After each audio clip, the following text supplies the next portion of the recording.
Welcome, everyone, this is your friend, here with another exciting fanfiction. Today, we're diving into the story of, what if Tony Stark became Peter Parker's guardian? A special shout out to the original creator, Emily F.6. Please make sure to show your support by checking out their work from the description. If you enjoy this video, don't forget to hit that like button and subscribe for more fanfiction content just like this. Now, let's get started with the fanfic. 3 days. It took Tony 3 days to hear about what had happened. 3 days.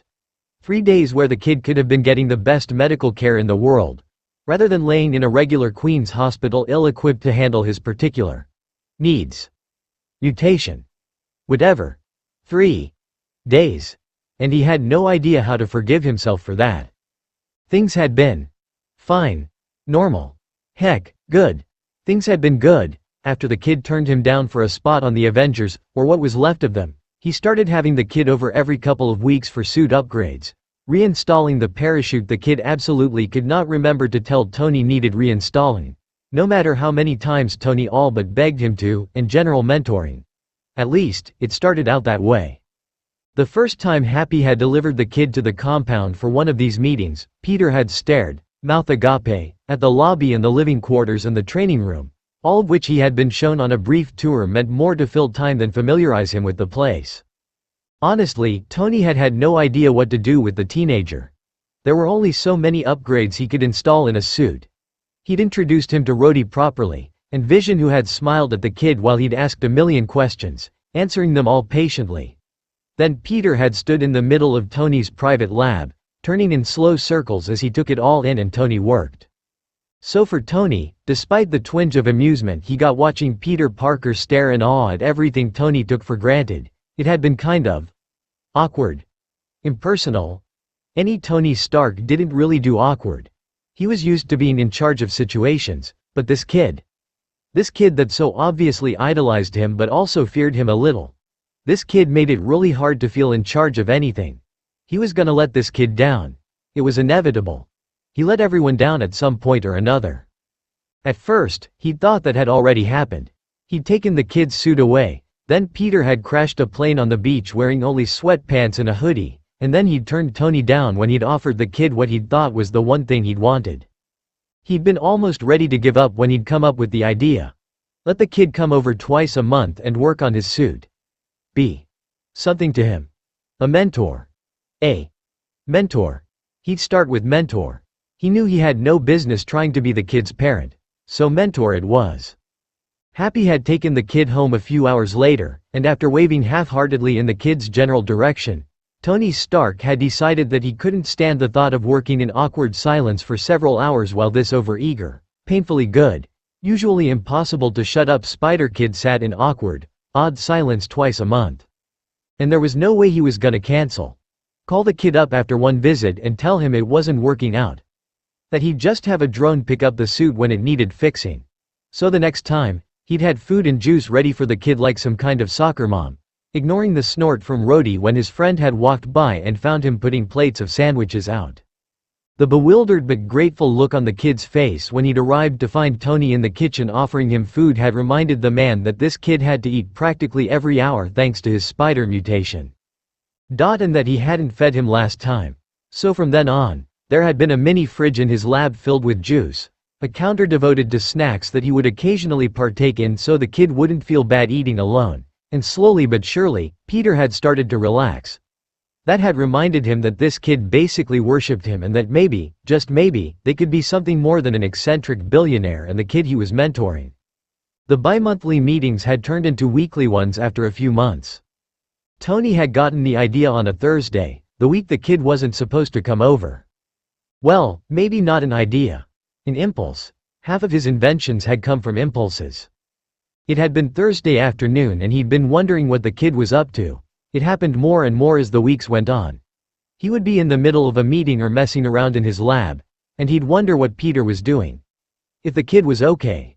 If he was alone in that apartment, or if he was out being Spider-Man, or spending time with the Ned kid who'd hacked his suit. So he'd pulled out his phone, opening the last text message Peter had sent him and writing a new one. I think I may have some new ideas for suit upgrades. You busy tomorrow after school? It had been 1:30. So Peter had been in class, but he hadn't been surprised when his phone had buzzed after only a few seconds. "Yeah, that sounds great, are you sure, Mr. Stark? I'll have Happy pick you up," and that had been that. From then on, every Friday night after school you could find Peter and Tony working in the lab. Then, when they were done with upgrades and repairs, during which Peter had begun to tell Tony all about his week at school, which the older man listened to with an indulgent smile that, over a few weeks, turned to real interest, they would head upstairs where there would be homework and science talk. Then, one day, Rhodey, who had briefly met Spider-Kid a few times, was waiting for them upstairs with a movie queued up, and it was during this movie that Tony realized he wouldn't know what to do without these weekly meetings. He liked this kid a lot. Him and Rhodey and Pepper were the closest thing to family he had. So if the accident had happened on a Thursday or a Friday, he would have known sooner. Happy would have gone to pick him up and he wouldn't have been there. But a Monday night, despite growing more and more attached to his little spider friend, he did have actual work to do. Dealing with the Accords. Ross. Worrying about the other Avengers. His company, which Pepper ran, and yet somehow he still had a whole shit ton of paperwork to deal with. Being a superhero. Charity events, dinners, meetings. Pepper had once bought him a paper planner which had run out of space so fast he'd tossed it after a week and a half. Sure, he still listened to the voicemails that Peter left Happy after patrol, having Friday play them while he was working on his suit or putting Ross on mute during their phone conversations. But he didn't always have the chance. And Peter seemed to understand that just fine, more than happy to catch his mentor up on Friday evenings. On Tuesday night, he'd had a charity event with Pepper. Who the hell decided to put the event on a Tuesday? He didn't know, but his fiancée was gorgeous and he only drank one glass of wine. Everything was fine. Instead of going down to his lab to work, he stayed upstairs with Pepper. On Wednesday, he had a meeting in DC that lasted the whole day and almost put him to sleep. Instead, he crashed at a hotel and flew back in the morning. Thursday was spent on the phone with Ross, Steve, and 5 other people who all wanted meetings with him.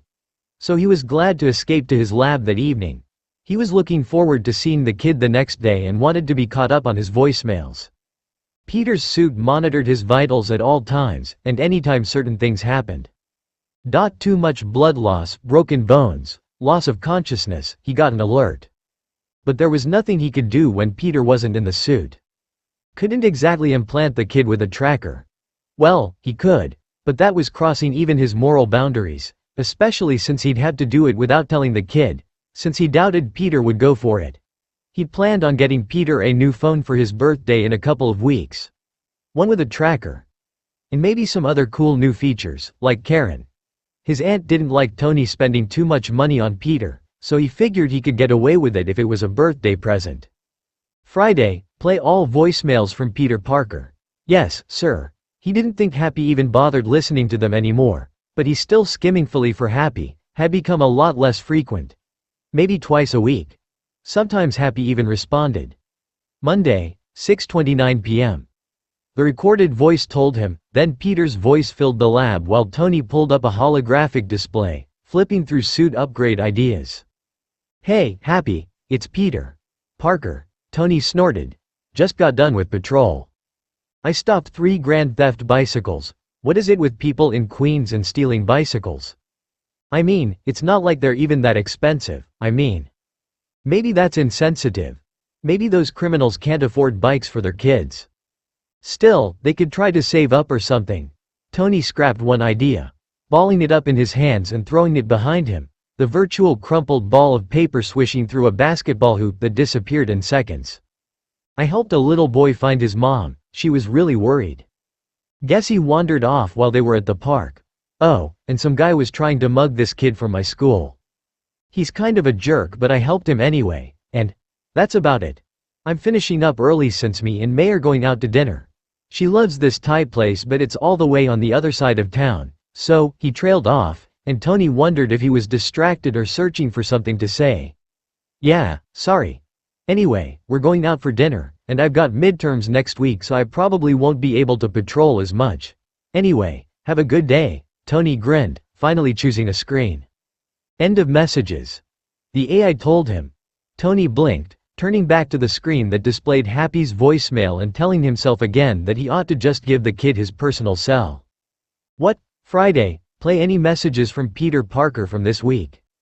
There are no more messages, sir. Tony stared at the screen, unseeing for a moment. No new messages 2 nights in a row. Maybe he was studying. Maybe he suddenly decided to stop calling Happy. Maybe, call Happy. Video call. He commanded, dropping down into a rolling chair at his desk, not giving the man a chance to say much more than, hello, before asking if he'd spoken to Peter. On the screen, Happy frowned, looking around the lab where Tony sat. No, not since Friday. I quit checking those voicemails since you started hacking my phone to listen to them. Why not just let the kid have your number, boss? Tony ignored that, along with the pit in his stomach as he brought up the display for Spider-Man's suit. Nothing? Check last footage. Last 5 minutes available, he demanded. What, boss, do you? Hush. Wait, he waved a hand at the monitor that showed the phone call, watching the bright blue sky appear. Peter was swinging from building to building, the constant movement making Tony dizzy. He checked the timestamp. Monday. 6:37 p.m., he murmured. Boss, he hasn't been in the suit since Monday night. Tony, watching on the monitor along with Happy, watched Peter reach his window, climb up the fire escape, and step into a messy bedroom before he pulled off the mask and the feed went dark. The kid's probably been studying for midterms. You're gonna see him tomorrow. End call. He barked, pushing himself to his feet and telling himself that he was worrying for nothing. Happy was probably right. Peter would have called him if something was wrong. Except he didn't have Tony's number. Then Peter would have called Happy. Call Peter Parker. He told his AI, resigned to worrying until he talked to the kid. The phone rang and rang, eventually prompting him to leave a voicemail. Hey, kid. It's Tony. Call me back, he ordered, gesturing for Friday to end the call. She did.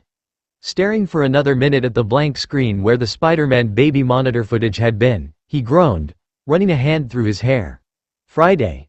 Call Ned Leeds. Voice call. The phone rang 3 times before the kid picked up. Hello?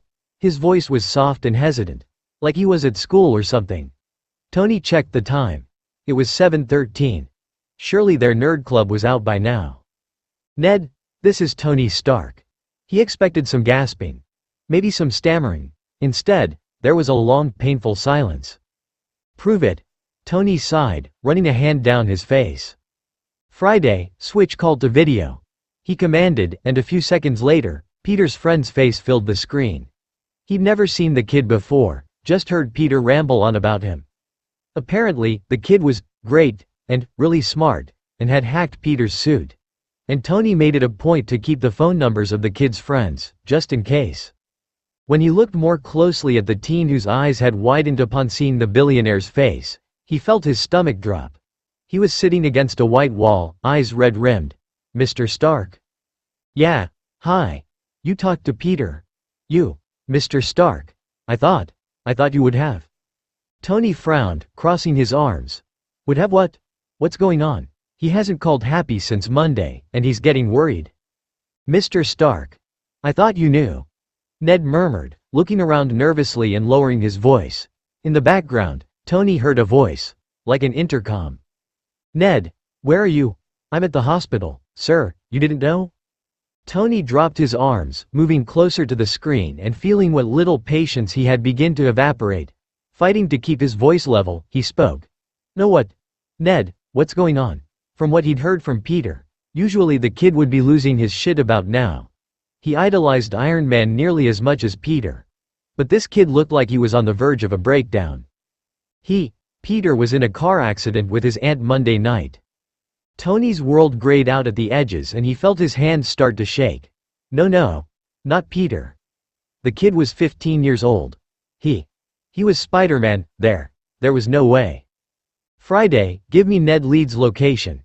He forced his voice to remain even. Sort of. The coordinates flashed on the screen next to Ned's face.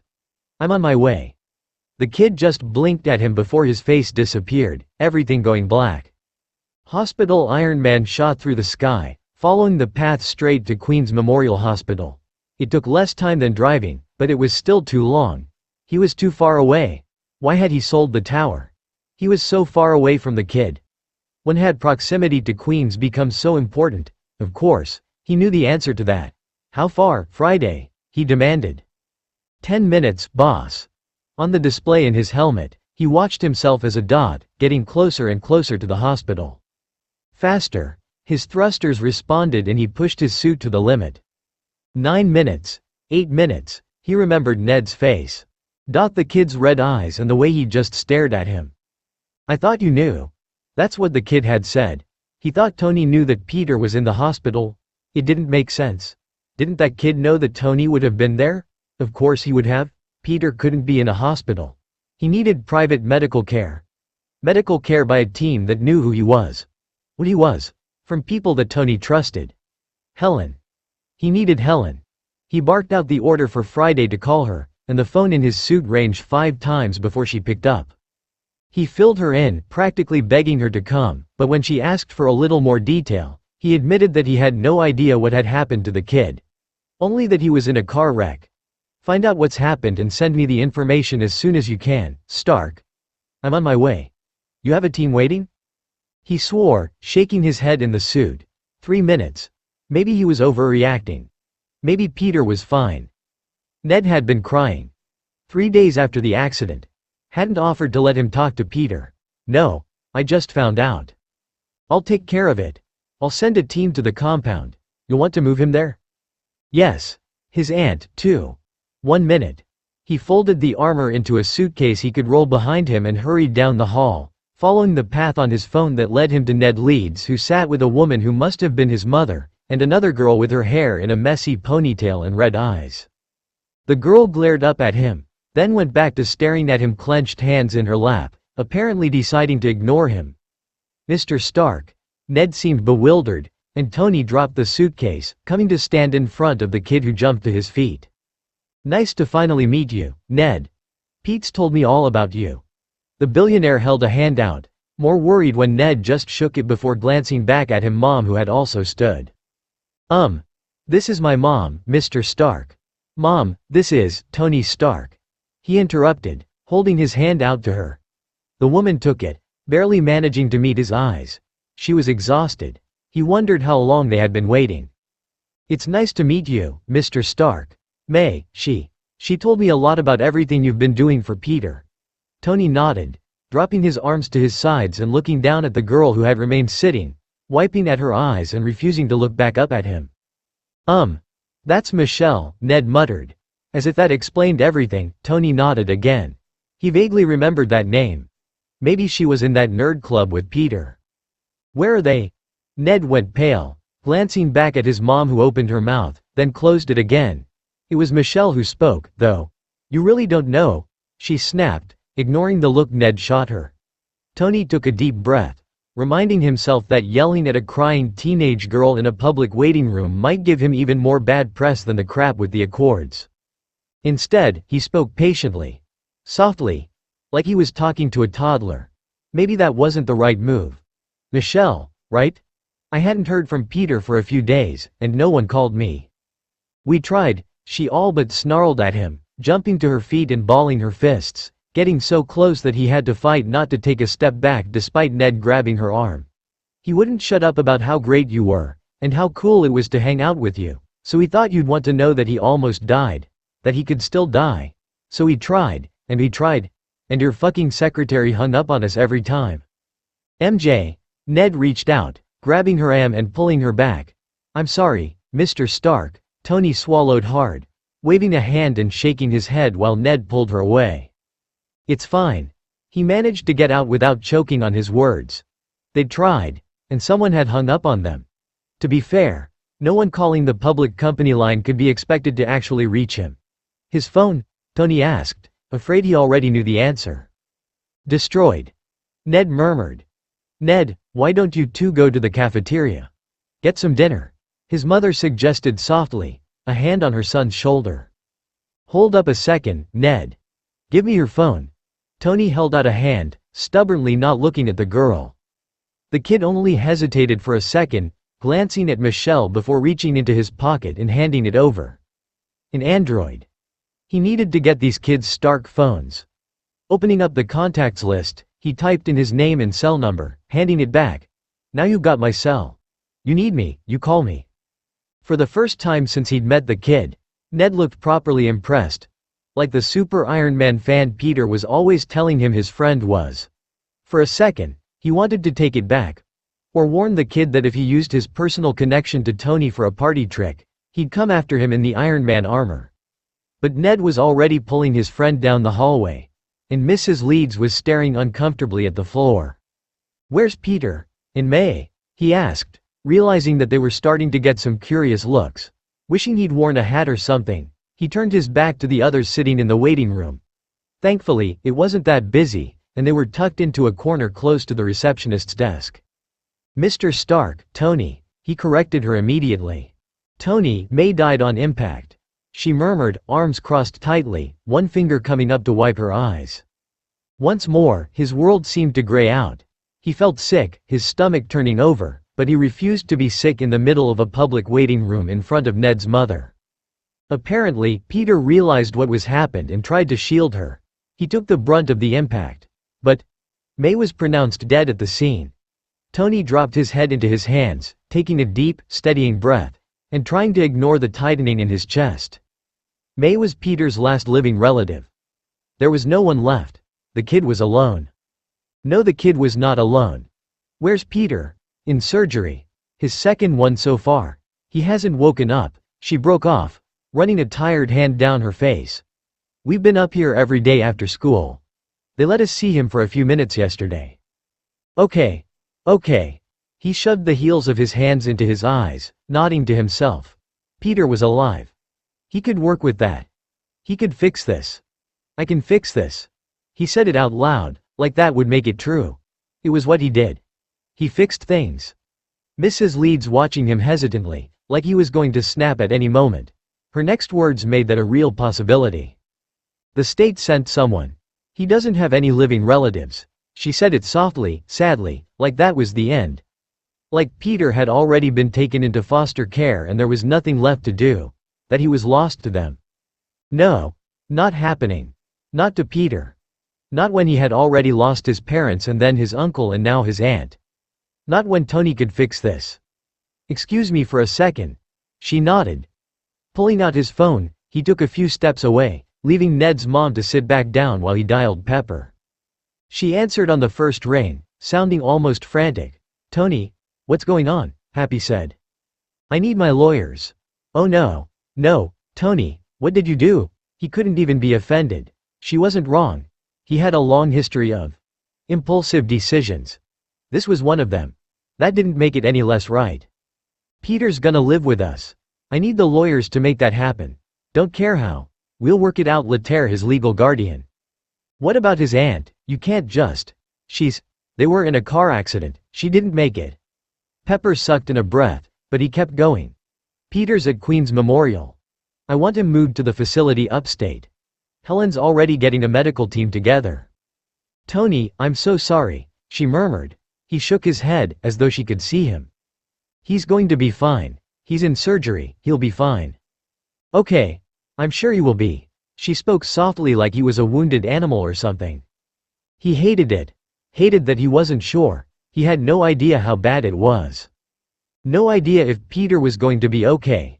He thought about the kid that came to his lab every week, practically bouncing in place as he worked alongside Tony and chattered about school, and he felt like throwing up. He should have known. He should have checked his messages earlier. He should have made sure someone was keeping a closer eye on him. Had cameras set up in their apartment. Put a tracker on the kid. Something. Anything. "I'm going to call your lawyers, okay? We'll figure this out." She was about to hang up, the "I love yous" already exchanged when a thought occurred to him. "Wait. I also need a memo sent out to every secretary, tech support, public service worker. Everyone from SI that might ever have to answer a public phone call." She was quiet for a moment, confused. "Okay. If anyone so much as mentions Peter Parker in a phone call, I want the call sent directly to me." Someone had hung up on those kids when they'd been trying to reach him. And sure, Ned had his personal cell number now, but he didn't want to risk that happening ever again. He sat back down beside Mrs. Leeds. neither of them speaking until Ned and a much more subdued Michelle returned. In Ned's hand was a bag, and he pulled out a sandwich that he handed to his mom. She took it with a soft, "Thank you," and then, after a long moment of hesitation, he reached into the bag again, pulling out another sandwich that he hesitantly held out to Tony. Didn't know what you'd like." "Thanks, Ned." He reached up, clapping the kid on the shoulder and opening the plastic wrap on the sandwich, barely tasting it even as he took a bite. Still, the kid had bought it for him, and he was Peter's best friend. He guessed he owed him that much. Beside Ned, Michelle curled up in a ball, her feet resting on the edge of her chair, refusing to speak to anyone, not that anyone else was speaking anyway. He wanted to tell the kids he was sorry, but he didn't have the words. What was he supposed to say? That he'd been busy and hadn't been able to text Peter or even ask Happy to check on him. That he was having memos sent to every employee who'd ever get near a phone that they were to send all phone calls involving Peter straight to him? What good did that do? The ringing of a cell phone startled all of them, and Michelle pulled hers out of her pocket, shoving it against her ear. "Yeah?" she asked, her voice a hoarse whisper. Tony stared at the floor at his feet, trying not to look like he was listening. Ned was scrolling through his own phone, not seeming to be looking at anything in particular. "No, I'm at the," she sighed, and Tony glanced up when she closed her eyes, jaw tight. "Dad, I'm at the hospital." There was a long silence, and she swallowed hard, shoving the phone in her pocket. For a long minute, she was silent, a hand over her mouth, and Tony felt a twinge of concern he tried to push away. He already had one teenager to worry about. He couldn't afford to take in another one. Dropping the hand and pushing herself to her feet, she brushed some hair out of her eyes. "I'll see you at school tomorrow, Ned." "Mrs. Leeds." "Michelle, wait." Mrs. Leeds checked her watch, lips pursed, and Tony realized it was almost 9. "We'll give you a ride home. Ned, we should get going too." She glanced over at Tony, who nodded. "Go ahead. I'm gonna stay here." The kid's friend looked like he was thinking about arguing, but his mom put a hand on his arm, pulling a little. "Mr. Stark, if anything happens," Ned started, hesitating at his mom's side. "Don't worry, kid. I'll call you if they tell me anything," he promised. "Thank you, Tony," Mrs. Leeds murmured, and he nodded to the woman, forcing something similar to a smile on his face. And then he was alone, staring at the white tile beneath his feet. Alone with his thoughts. It all flashed by again. 3 days. Car accident. He tried to protect her. Of course Peter had tried to protect her. Pinching the bridge of his nose and taking a long, deep breath, Tony stood, walking over to the receptionist's desk. "Yes, sir?" she asked, looking up and obviously recognizing him. "Hi. Tony Stark. Can you tell me anything about Peter Parker?" She hesitated, glancing around the waiting room. "Is he any relation?"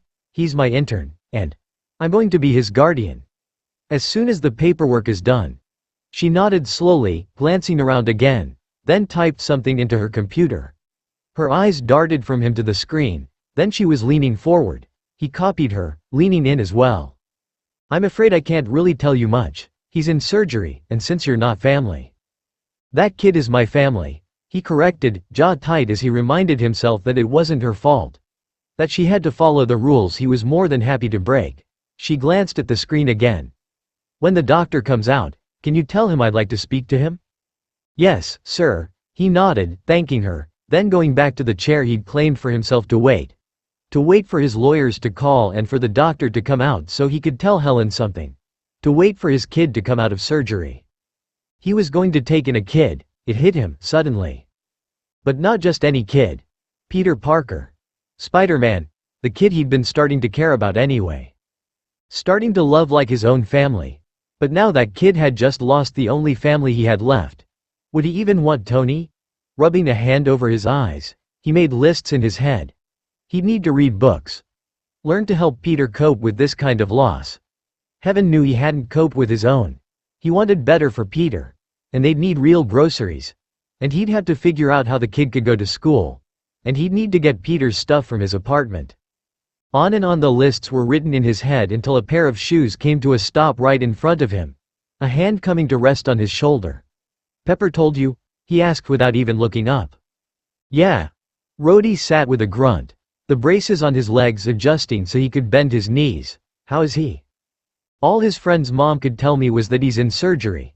His second one. They won't give me any information yet. My lawyers are working on it. You're gonna adopt him? For now, I'm gonna sign guardianship papers, if my lawyers ever show up. He grumbled, figuring the lawyers were fixing things from afar until it was time for him to sign. Rhodey didn't know Peter really well. As far as Tony knew, the two had never had much of a conversation, other than discussing what movie they should watch. But Rhodey was always talking about how good the kid was for Tony. How he always knew his old friend would make a good dad. So Rhodey sat with Tony, hand on his back, while Tony tried to sort through his own thoughts. He was gonna take Peter in. The kid was going to be okay and he was going to stay with Tony, and he had no idea what he was going to do. No idea how to raise a kid or look after one for more than a few hours. He liked Peter. The kid was like his family. But he didn't know how to be a parent. He didn't even know if Peter would want Tony to be his parent. Tony Stark paid a lot of money for lawyers to be on standby every second of every day, so it was no real surprise when a packet of papers was held out to him, one of his lawyers and someone from the state asking him to read through everything and sign. He hadn't even noticed them coming in. Without hesitation, he signed. Because he paid those lawyers, all he wanted was to get his kid to a doctor who knew enough about him to help him. His kid. He was Peter Parker's guardian. The kid had lost everyone else and all he had was Tony, and Tony had no idea how to be a father to this kid. The doctor came out to speak to Tony around midnight after having been directed to him by the receptionist. Rhodey had long since found them coffee and had been sitting vigil with his friend since the lawyers had left. Pepper had called several times to check on him and to ask about Peter, but every time he had to tell her that he had no new information. Of course, he could have hacked into the hospital's records to find out exactly what was going on, but he didn't want to start his guardianship of this kid with a possible lawsuit. So when the doctor asked for the family of Peter Parker, Tony was on his feet before Rhodey could even start to stand.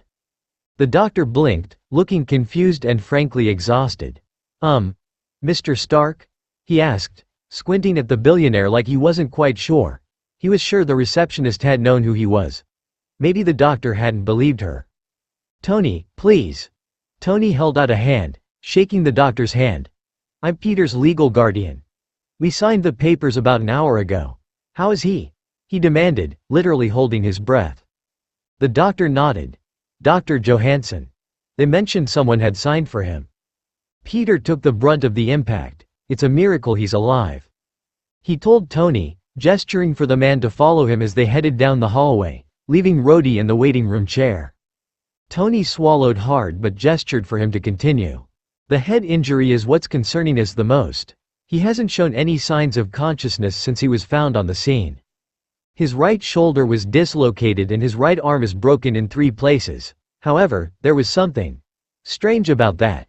He turned and looked closely at Tony, who clenched his jaw. We had to take him into surgery to reset his arm. It was already healing. Tony didn't say anything. He'd have them sign a non-disclosure agreement as soon as his lawyers could draw one up. Is he out of surgery? Yes, we just finished up.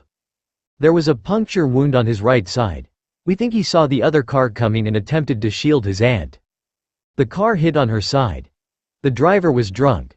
Tony felt his chest tighten and had to fight the urge to demand a name. To know who was responsible for taking everything from his kid. He lost a lot of blood. The doctor kept talking, probably still listing injuries, but then they were standing outside a room that Tony assumed was Peter's. Broken leg, but it looks like that is healing rather quickly as well. He had 3 broken ribs when he came in. Is he in there? The doctor paused, then nodded. Yes. I'm having him transferred to another facility.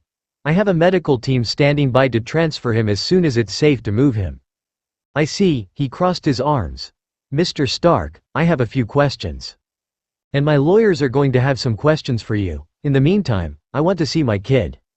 Waking up, things came back slowly. Hearing was the first thing. A voice. Several voices. He didn't recognize any of them. His brain wasn't working, so he couldn't manage to put more than one thought together. All it was managing to do was recognize that sounds were happening, which was less than helpful. Sounds. Voices.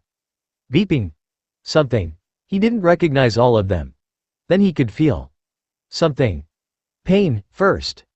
That made him make noises that he didn't mean to make, but then there were voices again. Louder voices. Then he was woozy and floaty like he was made of air. He couldn't move, which would have worried him if he could have made his brain worry about anything. He couldn't remember why he felt floaty and tired and sick, or why flashes of pain would make his whole body seize as though he'd been electrocuted before the floaty feeling came back. Hell, half the time he couldn't remember his own name. It didn't seem to matter. But sometimes, when the pain came and he'd shake and gasp for breath, a hand would card through his hair, or clasp his hand, and he'd calm down a little. It felt nice, having someone squeeze his hand and make noises at him that he couldn't manage to decipher. Then, one day, he could understand. It was like magic. Like the sounds suddenly made sense. And you better wake up soon, kiddo. Tony's losing his mind, you know, and your friend's been calling him every day, asking how you're doing. That didn't make sense. Wake up, Tony? He frowned a little. Peter? Was he asleep? He couldn't tell. He tried to remember. His brain was like a cloud he couldn't quite catch. Misty. Full of holes. Desperate, he tried to find the last memory. He was Peter. That was clear now. The person talking to him was someone he'd met before. He reached, his head giving a sharp throb when he fought for the memories. Dropping it, he let go, letting himself fall back into sleep. The next time his brain was working again, someone else was talking. Come on, kiddo. Just for a second. Please? He knew that voice. Mr. Stark. If Mr. Stark was talking to him. Was he hurt? He tried to force himself to focus. A large hand carded through his hair, and another hand held his. Peter? It's been over a week, buddy. Why did Mr. Stark sound so tired and sad? He tried again to remember. Mr. Stark's lab, he went there every week now. On Fridays after school. The two of them would work on their suits and Mr. Stark would ask him questions about school. Sometimes they'd go to the living room and watch movies with Rhodey and eat dinner. He remembered upgrading his suit. Working on his web shooters with Mr. Stark. Then. Nothing else. Pepper came by today. Said she missed you. The hand holding his squeezed. You're mostly healed up. Just your head. The hand on his head disappeared and Peter decided to try communication. So, you think you could wake up? He managed a noise. He couldn't open his eyes yet, but the noise came out. Peter? Hey, can you hear me? He made another noise. More a groan than anything, his fingers managing to curl around Mr. Stark's. It wasn't much, but it worked. The hand went back to his head, brushing gently over something that felt like a knot that throbbed even under his gentle touch. Pete? SRK. His mouth felt disconnected from the rest of his body, and the hand squeezed his again. When Mr. Stark spoke, it was gentler than he'd ever heard him. Something must be really wrong. Yeah, Spider Kid. It's me. Open your eyes, would you? STRK. Wah. His mouth felt like it was full of cotton, like he couldn't form words, but he tried. He had to try, for Mr. Stark. Open your eyes, Peter. Come on. He urged again, and Peter figured it must be important. Why? He muttered instead of actually opening his eyes. You've been asleep for over a week, Peter. Mr. Stark told him. He was still holding Peter's hand, which was odd. Mr. Stark was always pretty nice to him. He'd pat him on the shoulder or throw his arm around him. But holding his hand. That was new. Was he that upset? What had they been doing?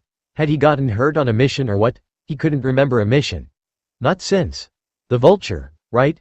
There had been no big missions since then. So Peter tried. Squeezing his eyes, then relaxing. He did his best, fighting for a moment, then managed it for about a second before the lights were too much. Groaning, he slammed them shut again. Friday closed the curtains. Mr. Stark commanded. Try that, Peter. He obeyed, not wanting to let Mr. Stark down. This time when he opened his eyes, he could just make out his mentor sitting beside his bed. Hey, kiddo. There you are. He let out a breath, looking more relieved than he'd ever seen him. Mr. Stark looked bad. His hair was a mess of waves and was fluffed up like he'd been running his hands through it, and his eyes had dark bags underneath, his facial hair patchy and unkempt. He was wearing a sweatshirt with a stain on the front, eyes tight and worried. Peter couldn't focus on much, but he knew that Mr. Stark usually looked better than this. Even when he'd taken Peter back home after Germany, he'd been more put together. "You okay?" Peter asked, fighting to get the words out. Why was it so hard to talk? Mr. Stark huffed out something like a laugh. "Yeah, Pete. I'm fine. You, on the other hand. You looked better, kid." Mr. Stark was being gentle. Careful. Peter's stomach clenched. Something big was wrong. What happened?" he muttered, bringing up a clumsy hand to try and wipe at his face, then froze when he saw the cast. Flexing his fingers, he dropped the cast back on the bed beside him and started to move when Mr. Stark put a steadying hand on his shoulder. "Whoa. Stay still, Peter. Your arm's pretty much healed. The cast is a precaution. It can probably come off tomorrow." What happened?" Peter asked again, speaking slowly and struggling to find the words. Tony sighed, bringing up a hand to his mouth and rubbing it over his face. "How's your head?" he asked instead of answering. Worried now, Peter tried to sit up, but Tony held him down. "Just stay there, okay? Until Helen can look you over."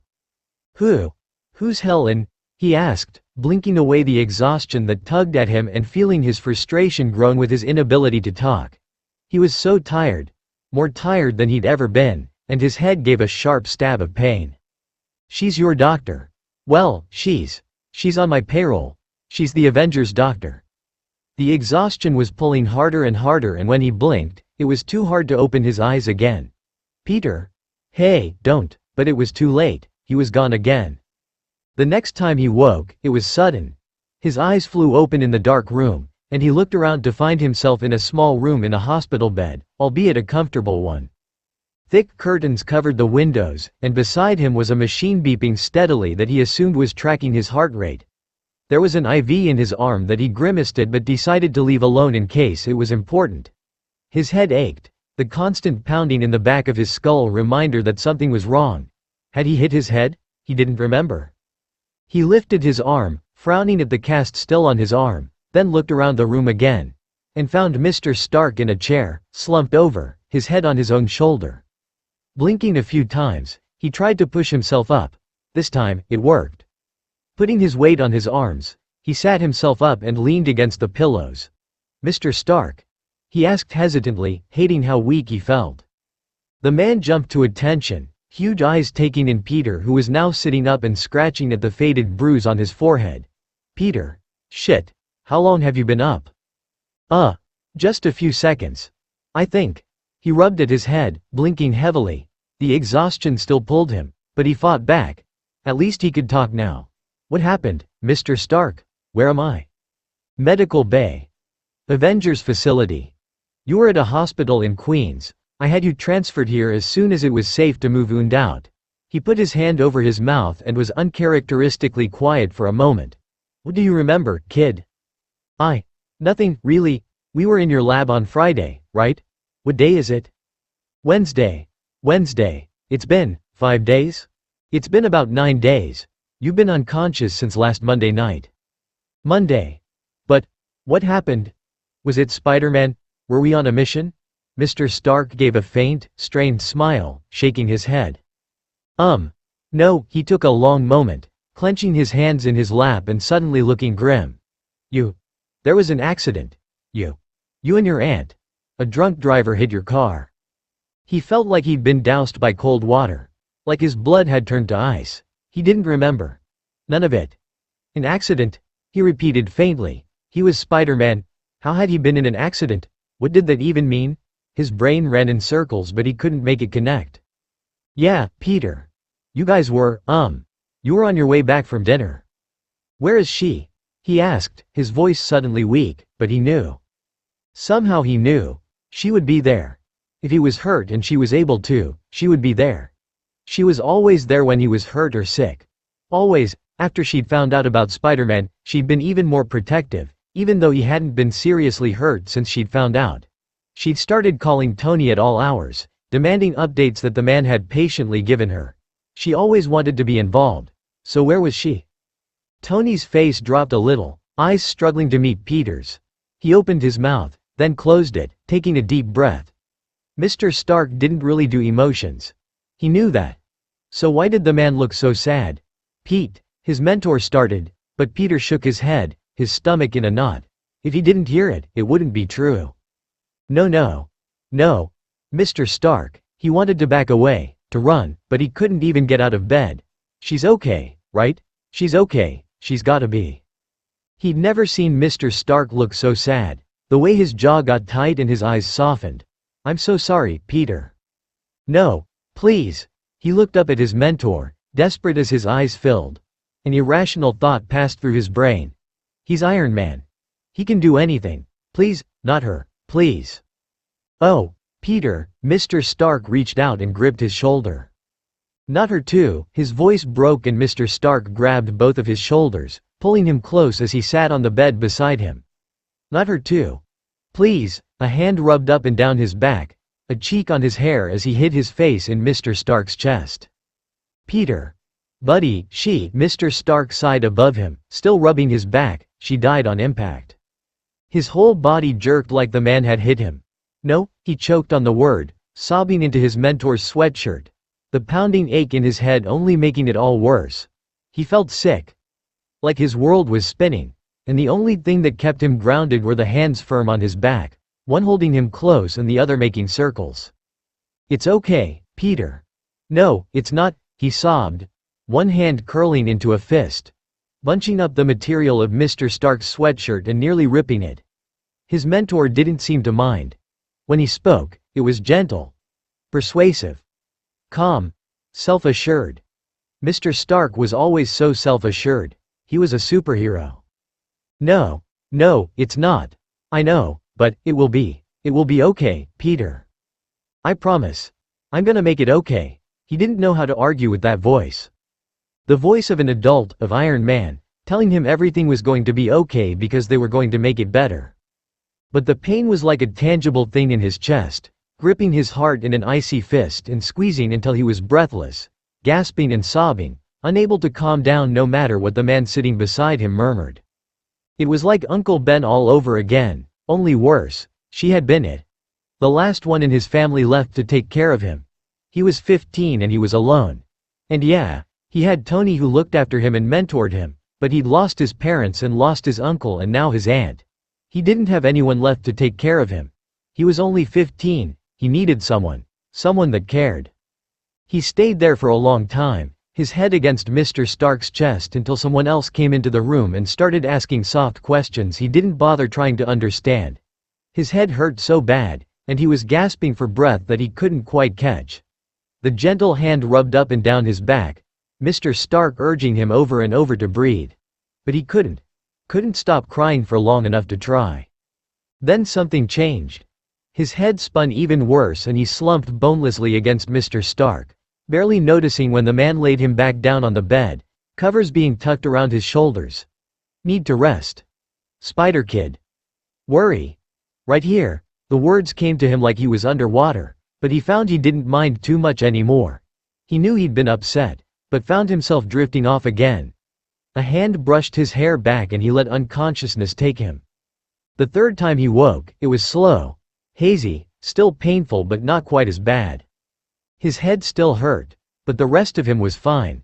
The cast on his arm was gone. There were no more IVs and the curtains were pulled back a little to show a cloudy, overcast New York day. Upstate. He was upstate, at the Avengers facility. Because May was dead, he waited for that to hurt more. For the pain to overtake him again, but he just felt numb. Staring dumbly out the window at the trees that surrounded the medical bay, he wondered how long Mr. Stark would keep him until the social workers came. How long until he was put with a family of strangers and had to figure out how to keep Spider-Man a secret from them. He knew he couldn't stop being Spider-Man. But at the moment, the thought of going out in a suit and fighting crime sounded absolutely exhausting, as did everything else. He was tired, not like he wanted to sleep, but like his whole body wanted to remain just the way it was. Horizontal. Motionless. He couldn't make himself focus on any one problem. Trying to remember what had happened, figuring out what would happen to him next. It was all beyond him at the moment. Instead, he stared at the ceiling, looking for minute cracks or imperfections in the paint that he counted. 1, His aunt was gone. 2. He didn't want to think about it. Couldn't. 3. If he could just focus on counting, nothing else would matter. He was up to 31, eyes raking up and down the visible ceiling in tight lines when the door opened. He thought about closing his eyes and pretending to be asleep but figured whoever it was would know he was awake. After all, Friday monitored everything in the building and had probably alerted someone. "Good morning, Mr. Parker." He glanced over to find a tall woman with black hair pulled tight in a ponytail and assumed she was his doctor. Helen Cho. Mr. Stark had mentioned her, but he couldn't remember much about that. He had a feeling he'd been on some painkillers or something that had messed with his mind. "Hi," he murmured, unable to ignore her. It would have been too rude. Still, he didn't know if he could manage conversation at the moment. "How are you feeling?" "Fine," she hummed, seeming to give up on the idea of having a conversation as she shone a penlight in his eyes and looked at what looked like a Stark pad, scrolling through something as she glanced at him once or twice. The bright light brought a stab of pain to his head that he ignored. "Any headaches? Nausea?" "Not really." His head hurt, but it would be fine. It wasn't as bad as it had been. She nodded, reaching out and placing a hand on his shoulder for a moment. "Mr. Parker, I was so sorry to hear about your aunt," she murmured, and he had to fight not to shrug her off. That would be rude. She worked for Mr. Stark, the last person he wanted to offend, especially now. "It looks like your injuries are healing very well. The break in your arm has healed completely, and your head injury is nearly healed. You had a crack-in with some swelling, but thanks to your advanced healing, you're doing just fine. You may experience headaches for a while, but those should pass. Let me know if they get worse." Wondering how he was supposed to do that when he'd probably be put in foster care any day now, he nodded. Surely Mr. Stark could only keep the people from the state away for so long. And he had no idea how long he'd been asleep. He thought about asking but couldn't. He didn't really want to know, didn't want to face it, ever. She gave him a tray with a glass of orange juice, a sandwich, and a cup of Jell-O on the little hospital-style tray beside him. He ignored it, staring at the ceiling again, recounting the cracks and dents in the paint. He'd lost his place before. Tony eased the boy down on the pillows as his eyes drooped, his body limp on the bed as Tony covered him up, tucking the quid over his shoulders. Glancing up and making sure Helen was facing the machine and messing with her Stark pad, he wiped the boy's eyes with his thumbs, brushing away tear tracks. He hadn't wanted to drug the kid. But Peter was still in a lot of pain, and Helen was worried about him getting too worked up. "How's his head?" Tony fought to keep his voice even, needing to know how to fix this. He had a pretty serious skull fracture when they brought him in. According to the hospital records, his brain was swelling, but we've got that under control. I upped his nutrition. They weren't giving him nearly enough. The healing takes a lot out of him, and if he doesn't get enough calories, his healing slows down and may even come to a stop. I'll remove the IV tomorrow, so it's important that he gets enough to eat. Make sure he eats. Got it. She nodded, lips pressed together in a tight line. His arm had begun to heal incorrectly. They took him into surgery and reset it. We spoke to the doctors involved and all have signed non-disclosures. Pepper went to the hospital herself to make sure of it. Tony felt himself smile, chuckling a little. It wasn't like they thought the doctors would tell the press or anything, but it was always better to be safe than sorry. It was no secret that Pepper was fond of the boy she'd barely spoken to. She'd only been to the compound once or twice when he was there after the initial press conference when their engagement had been announced. She'd been planning the wedding ever since, and he wondered, between world savings, if they'd ever actually get to have a wedding. And now they would have to talk about how she really felt about him taking in a kid. She liked Peter. A lot, of course, it was hard not to. She was the one that kept lists of his favorite foods on Tony's computer and had his room at the compound redone. Tony had walked by it one day and had found that the walls had been painted a deep blue and covered in Star Wars and Avengers posters, and that a new TV completely with some kind of video game system had been installed. It looked like a teenage boy's room. And Tony had to admit, he had liked the idea of having Peter stay the night sometimes. But he'd never asked, figuring he had plans with his nerd friends or something. Now it was his room. Peter's room, because Peter was his kid. Tony was Peter's guardian. His parent. He hadn't adopted the kid. Not yet, but he was sure he was going to. It was a conversation he wanted to have with Peter first, though. Not when the kid was drugged and exhausted and too grief-stricken to form a real sentence. He reached out, brushing some of Peter's hair back, the curly brown mess on his head making him want to take a real brush to it. The thought made him roll his eyes. The kid didn't need him to brush his hair for him. Teenagers didn't like that. He didn't think. Then again, what the hell did he know about teenagers? Rhodey knocked on the med bay door, which was ridiculous since the room was huge. Peter's bed was one of 12, all of them curtained off in their own private little cubicles. All were open, and he'd pulled the curtains around Peter's bed open as well. Helen excused herself and he waved his friend over. "How is he?" He wondered, waiting until he was right beside Tony to ask, his voice low like the boy was just sleeping. He's been better," Tony murmured, hands useless in his lap. He'd moved to a chair beside the boy's bed, and Rhodey dropped a hesitant hand on his shoulder. Usually Tony would have brushed him off, but he didn't have the energy. He'd been by his kid's side for what felt like days, only eating whatever Helen gave him and barely leaving unless Pepper told him a meeting was mandatory. Even then, he'd blown off at least one of those. Tony, mostly healed. Just, the head injury is taking longer to heal than anything else. It's a miracle he survived, his friend murmured, glancing at the machine the kid was hooked up to. "Did you tell him?" "I told him about his aunt, yes. How did he take it?" "Helen had to drug him. He couldn't calm down." Rhodey sighed, running a hand over his face. "What about the guardianship? I didn't really get the chance to bring it up. He wasn't in any shape to have a conversation." Rhodey was quiet for a second, then he squeezed the shoulder under his hand. "Come on, man. You haven't had a shower in days." "Rhodey, he's asleep. Helen's monitoring him. So is Friday. He shouldn't wake up for a while. You need a shower, some real food, and you need to sleep. Plus, Pepper told me you weren't answering her calls and I need to talk to you about something big." Tony blinked. He had been ready to argue, but that last part got his attention. "Something big? Something that might interfere with the fact that I just took on the guardianship of a super-powered teenager who just lost the last family member he had left. Rhodey, I don't have time for something big right now." "It's Thor." "Thor?" Tony frowned, looking around the room like the Asgardian might appear. "Thor, here?" "Not yet. We received a message from him last night, him and Banner." "Bruce, that didn't make sense. The Hulk had disappeared. 2 years ago? More? He was gone. Dead? He didn't know. It was something he tried really hard not to think about. First, things with Cap had gone south. Then Peter had come into his life and he'd been looking after the kid ever since. Looking at the sleeping boy on the bed for a long time, he tried to figure it out. Bruce. Thor. He hadn't heard from Thor for just as long. Was it Loki? Something else? Some other threat from space they'd have to deal with? "I think you're going to want to hear this, Tony." Reaching out, he patted the kid's hand, squeezing for a second.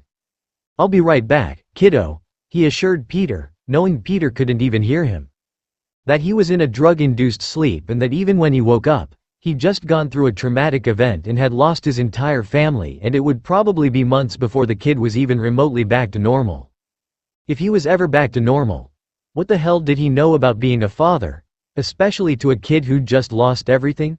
But now Thor was trying to contact them and Bruce was alive.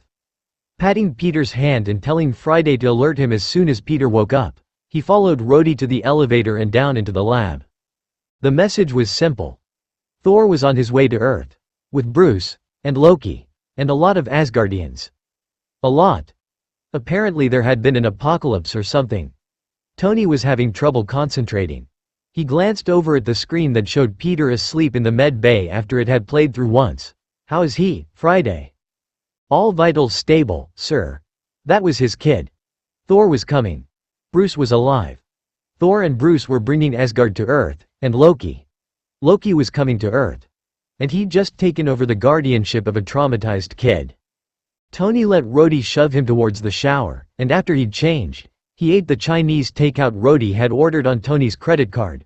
Shower, new clothes, food. Coffee. He insisted on the coffee. If he was gonna figure this out he was going to need it. But the next order from his friend was sleep, so, despite the coffee, he lay down in his bed, ordering Friday to turn off the lights. She did, and for a long moment, He stared at the dark ceiling. "Friday?" he asked after a few minutes. "Yes, sir?" The blue light on the sensor by the door brightened, a visual representation of his AI. The speakers filled the building, all of them invisible. "Bring up the med bay camera." Peter Parker. The hologram appeared, the screen showing him a slightly blue image of Peter asleep in the bed. He hadn't moved. Helen was going to remove the IV in his arm in the morning, and he would need to eat. A lot. She hadn't been kidding about his metabolism. His body was healing itself, but it would also Santa enough food. And his temperature was a little elevated. Tony waved a hand, having the screen come closer as he flicked through the screens. Elevated temperature. "Friday," has Dr. Cho.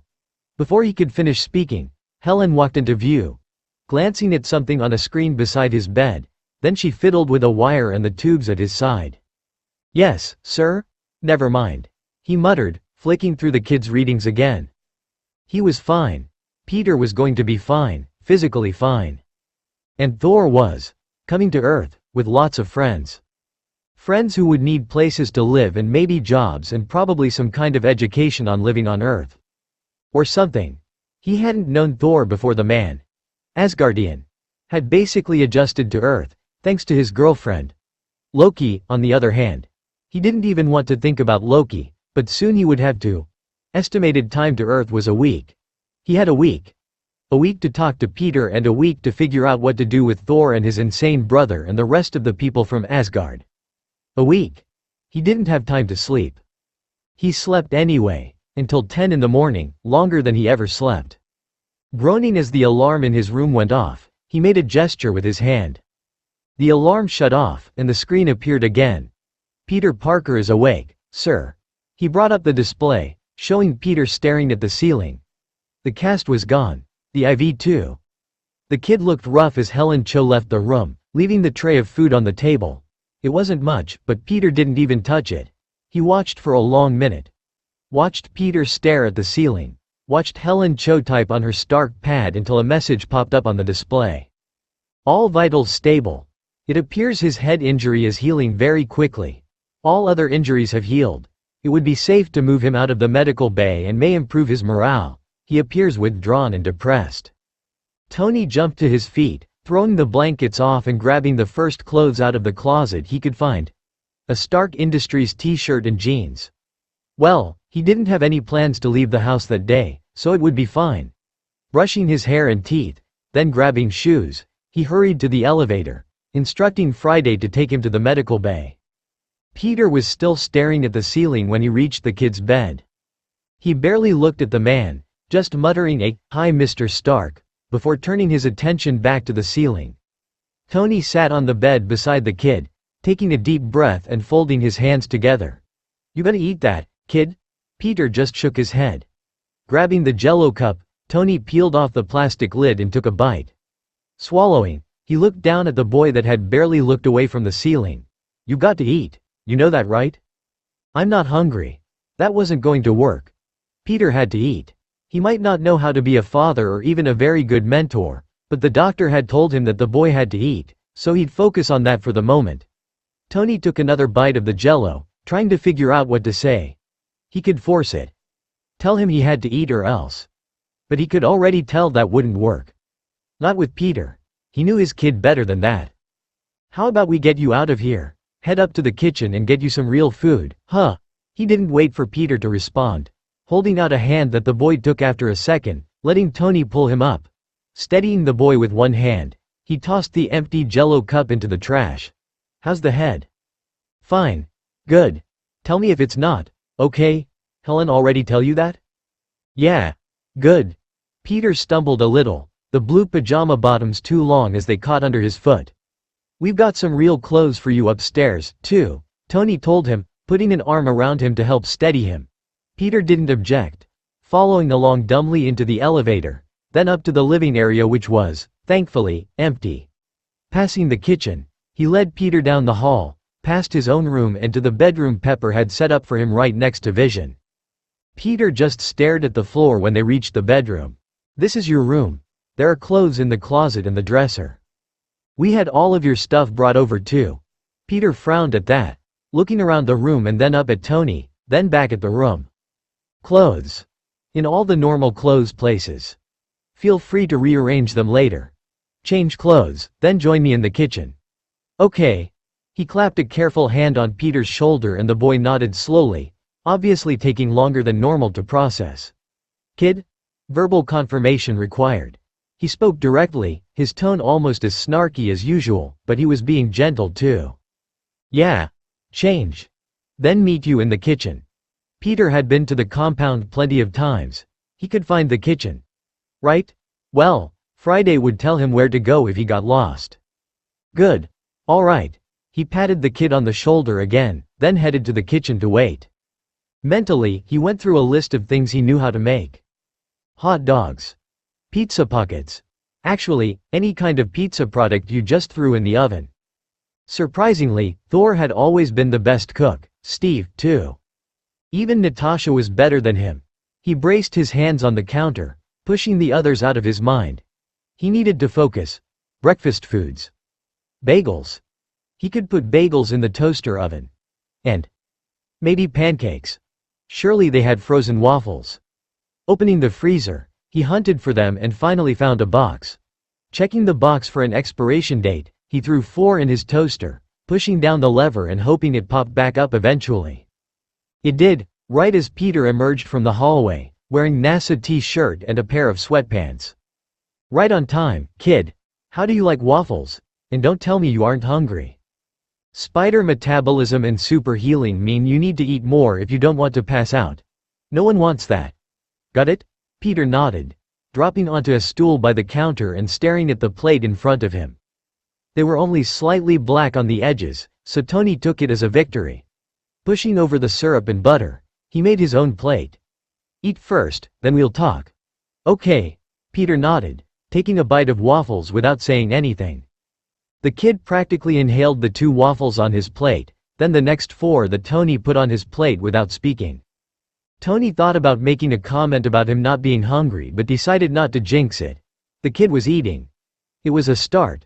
So he waited for a few minutes while the kid ate the waffles and drank a glass of chocolate milk, then urged him to leave the dishes in the sink, leading him to the living room and sitting on the ottoman in front of where Peter had dropped onto the couch, his eyes dull and hazy as he stared at his own lap. How's the head, kiddo? Fine. Tony wasn't sure if he believed him, but decided not to push it. Okay. Remember, you gotta tell someone if it's not. Okay. Peter nodded, wringing his hands in his lap. All right. He sighed, clasping his own hands and leaning in, elbows on his knees. He didn't know where to start, how to bring this up in conversation, but he had to. And the kid was gonna be upset, but he wasn't sure if it was just grief, or if he wouldn't want to live with Tony. There were so many logistical issues, not the least of which was his schooling. Also the fact that Vision still hadn't quite grasped the concept of doors. He'd have to have a serious conversation with Vision about that. Okay, first things first. Is your room okay? Pepper had the walls painted and did all the decorating, but we can change anything you want. Got enough clothes? Books? He didn't give him a chance to answer, just kept talking. I had your old laptop brought over, but there's a new one in there too. If you need help transferring the files. Never mind, you build computers. You know how to transfer files. Anyway, it's top of the line. I even installed Karen. I know you love her. And he snapped his fingers, searching for the other thing he needed to tell him. You're destroyed, so I went ahead, kid. Peter was crying, not sobbing or anything, just tears dripped from the corners of his eyes and down his cheeks, lips trembling just a little. When he took a breath, it shuddered. Shit. I mean, I heard you in Germany. You already know that word. What's wrong? What is it? You don't like the room. That's fine. No sweat, kid. We'll change it. Whatever you want. Or clothes? Did we miss something? I don't. Talk to me. Okay. He put a hand on the kid's knee. On his kid's knee. Peter met his eyes, looking bewildered. I don't understand, Mr. Stark. Peter admitted after a second, not seeming to notice his own tears. I mean, I don't. He shook his head, eyes pleading with Tony to explain. ignoring a twinge of alarm at the fact that the kid who had worked on his Iron Man suit and who built computers couldn't understand the concept of redecorating. Had there been some kind of brain damage? He nodded, forcing his voice to stay even and patient. Okay. That's fine. What don't you understand? The room. Pepper painted it and decorated it, but we can change it. You brought my stuff? He asked, and Tony nodded again. Yeah. Happy and a couple of my guys went to your apartment and got everything. All your stuff. All your aunt's stuff too. Everything but the furniture. I paid the landlord to keep it empty, so if you want any of the furniture we can go get that too. Or have someone bring it. I just wasn't sure what all you'd want to keep. Everything's in boxes in an empty room. No one will bother them. Not that many people are still around. He trailed off when the tears didn't stop. You with me, Pete? What's wrong? You brought my stuff? Okay. I'm getting worried, kiddo. Fill me in. What am I missing? Do you not want your stuff? We can get rid of it. That's fine. I don't. Peter just shook his head and Tony sighed, standing and moving to the couch beside his kid, putting a hesitant arm around his shoulders. Physical contact might help. Might calm him down. Talk to me. Explain. I once heard you talk for 45 minutes straight without taking a breath, Pete. Go ahead and talk. That got a small smile out of the crying boy. You did not. Did too. I clocked you. You're talking about the difference between Star Wars and Star Trek. Ask Friday. Right, Friday? No, sir. You are exaggerating to make a point. In fact, Peter spoke on the difference between Star Wars and Star Trek for 15 minutes and paused often enough to breathe normally.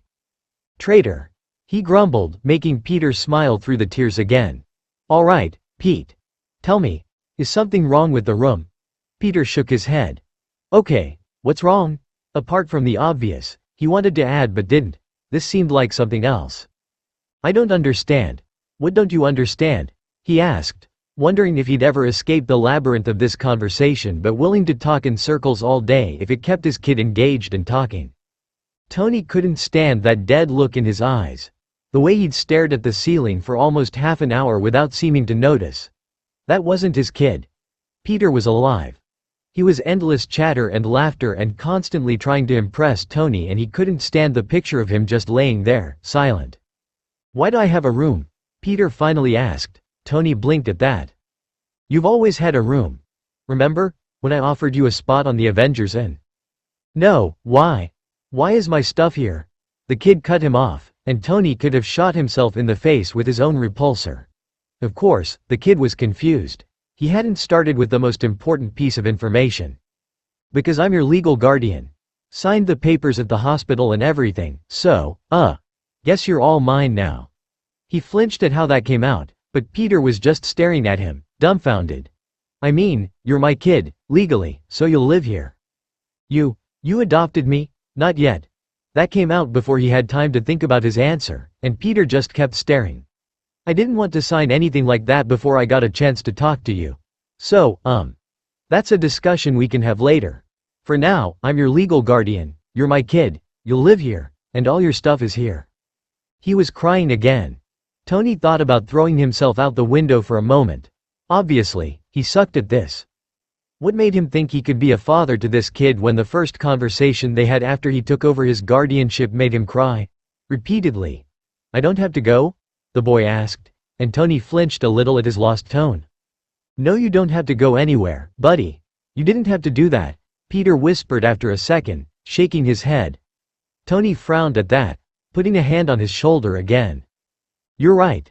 I didn't. He wanted to be incredibly clear about that, or the kid would start some kind of shame cycle on top of the depression and trauma. I did not have to take you in. No one forced me or even asked me. I found out what happened and asked my lawyers to make sure I was able to get custody of you. I didn't want you going to some strangers. Hey, he put a finger on the kid's cheek to get him to turn his head, finally facing Tony head on. You're my kid, okay. Hell, you've been my kid for a while, since I kind of built you a multi-million-dollar suit and make sure you get home on time and feed you and got custody on Fridays. Peter snorted a little at that. Now it's legal, okay. You're my kid. I know there are 1,000 things you're worried about right now, but where you're gonna live, that doesn't have to be one of them. Peter nodded, biting down hard on his lip, the tears coming again. and Tony put his arms around him, pulling him close and rubbing his back. He was out of his element. Sure, he'd been spending more time with Peter. And yeah, he'd gotten to know the kid. But Peter never came to him with any kind of emotional problems. He'd never cried in front of Tony. Never sobbed in his arms, gripping his shirt so tightly that it ripped. That was the second shirt Peter had ripped, not that Tony cared. Leaning back against the sofa, he held the teenager silently while the boy cried. There was more they needed to discuss, but he had a feeling Peter wasn't up for any more serious conversations, so instead he had Friday turn on the first mindless sitcom she could find and let it play quietly in the background while his kid let it out. Mute. It was a while before Peter was able to stop crying. He felt awful, knowing that Mr. Stark had basically adopted him. Kind of. And that he was giving him a place to live and cooking for him, and yet Peter was taking up so much of his time, sobbing in his arms and ripping his clothes. He was going to regret it, and then Peter would be a burden on him, and then their mentorship, friendship would be over and he'd lose him too. That thought just made him cry harder as Mr. Stark rubbed patient circles on his back, never saying anything or acting like he wanted to pull away. "I'm sorry." He finally got up the nerve and the strength to say it, but Mr. Stark just kept rubbing his back. "Don't be sorry. You're fine." He spoke so nonchalantly, like he really meant it. Like he really didn't mind having a teenager sob into his sweatshirt. "You probably have meetings or," his mentor shook his head. "I've got nowhere to be today, kiddo," Mr. Stark assured him, voice calm and even. He was almost always calm, sure of himself. Everything Peter wasn't. Surely he wouldn't lie about this. Anytime he had meetings or emergency phone calls, Mr. Stark was always honest about it. If they were tinkering in the lab or watching a movie, he'd step away, sometimes disappearing for an hour or more, but Peter understood. He was busy. He and Pepper ran a company and had meetings, and he was Iron Man and an Avenger. But it felt so good to have someone holding him and telling him it would be okay. That he wasn't inconveniencing the billionaire who had just adopted him, gotten custody of him. He wasn't 100% sure what the correct phrasing was. Either way, his aunt was gone, she was gone, May was gone. It played in his mind like a broken record. He'd lost his aunt, the only family he had left. And now Tony Stark was stuck with him. I mean, yeah, he'd said that he'd wanted to take Peter in. He'd wanted custody. Right? He knew that they'd gotten closer. That after his homecoming, it had seemed like Mr. Stark had actually wanted him around. Still, Mr. Stark was really busy, and now he had to take care of Peter, who couldn't even assure the man that he'd be no trouble because he couldn't stop crying. He managed to stop sobbing into the man's shoulder after what felt like forever. Dropping his head back, he finally took in the sitcom playing. He couldn't place it, but people in the background were laughing and the characters in the scene were laughing, and it made his chest loosen a little. Mr. Stark kept his arm around him, not pushing him away or getting up like he'd assumed the man would. Mr. Stark usually wasn't so great at emotions. Any kind of genuine moment between them would usually be cut with a sarcastic joke. Peter didn't mind. He knew the man liked him at least a little. Otherwise he probably wouldn't have had him coming to the compound every week. But now, he rubbed a hand over Peter's shoulder, both of them staring at the TV in silence. It took him a minute, but he was able to identify the sitcom. Friends. Aunt May loved this show. He murmured, watching two characters carry a sofa up a flight of narrow stairs with some difficulty. "You want to watch something else?" Mr. Stark asked, but Peter shook his head, wiping at his eyes. He was still crying. He wasn't sure how to make it stop.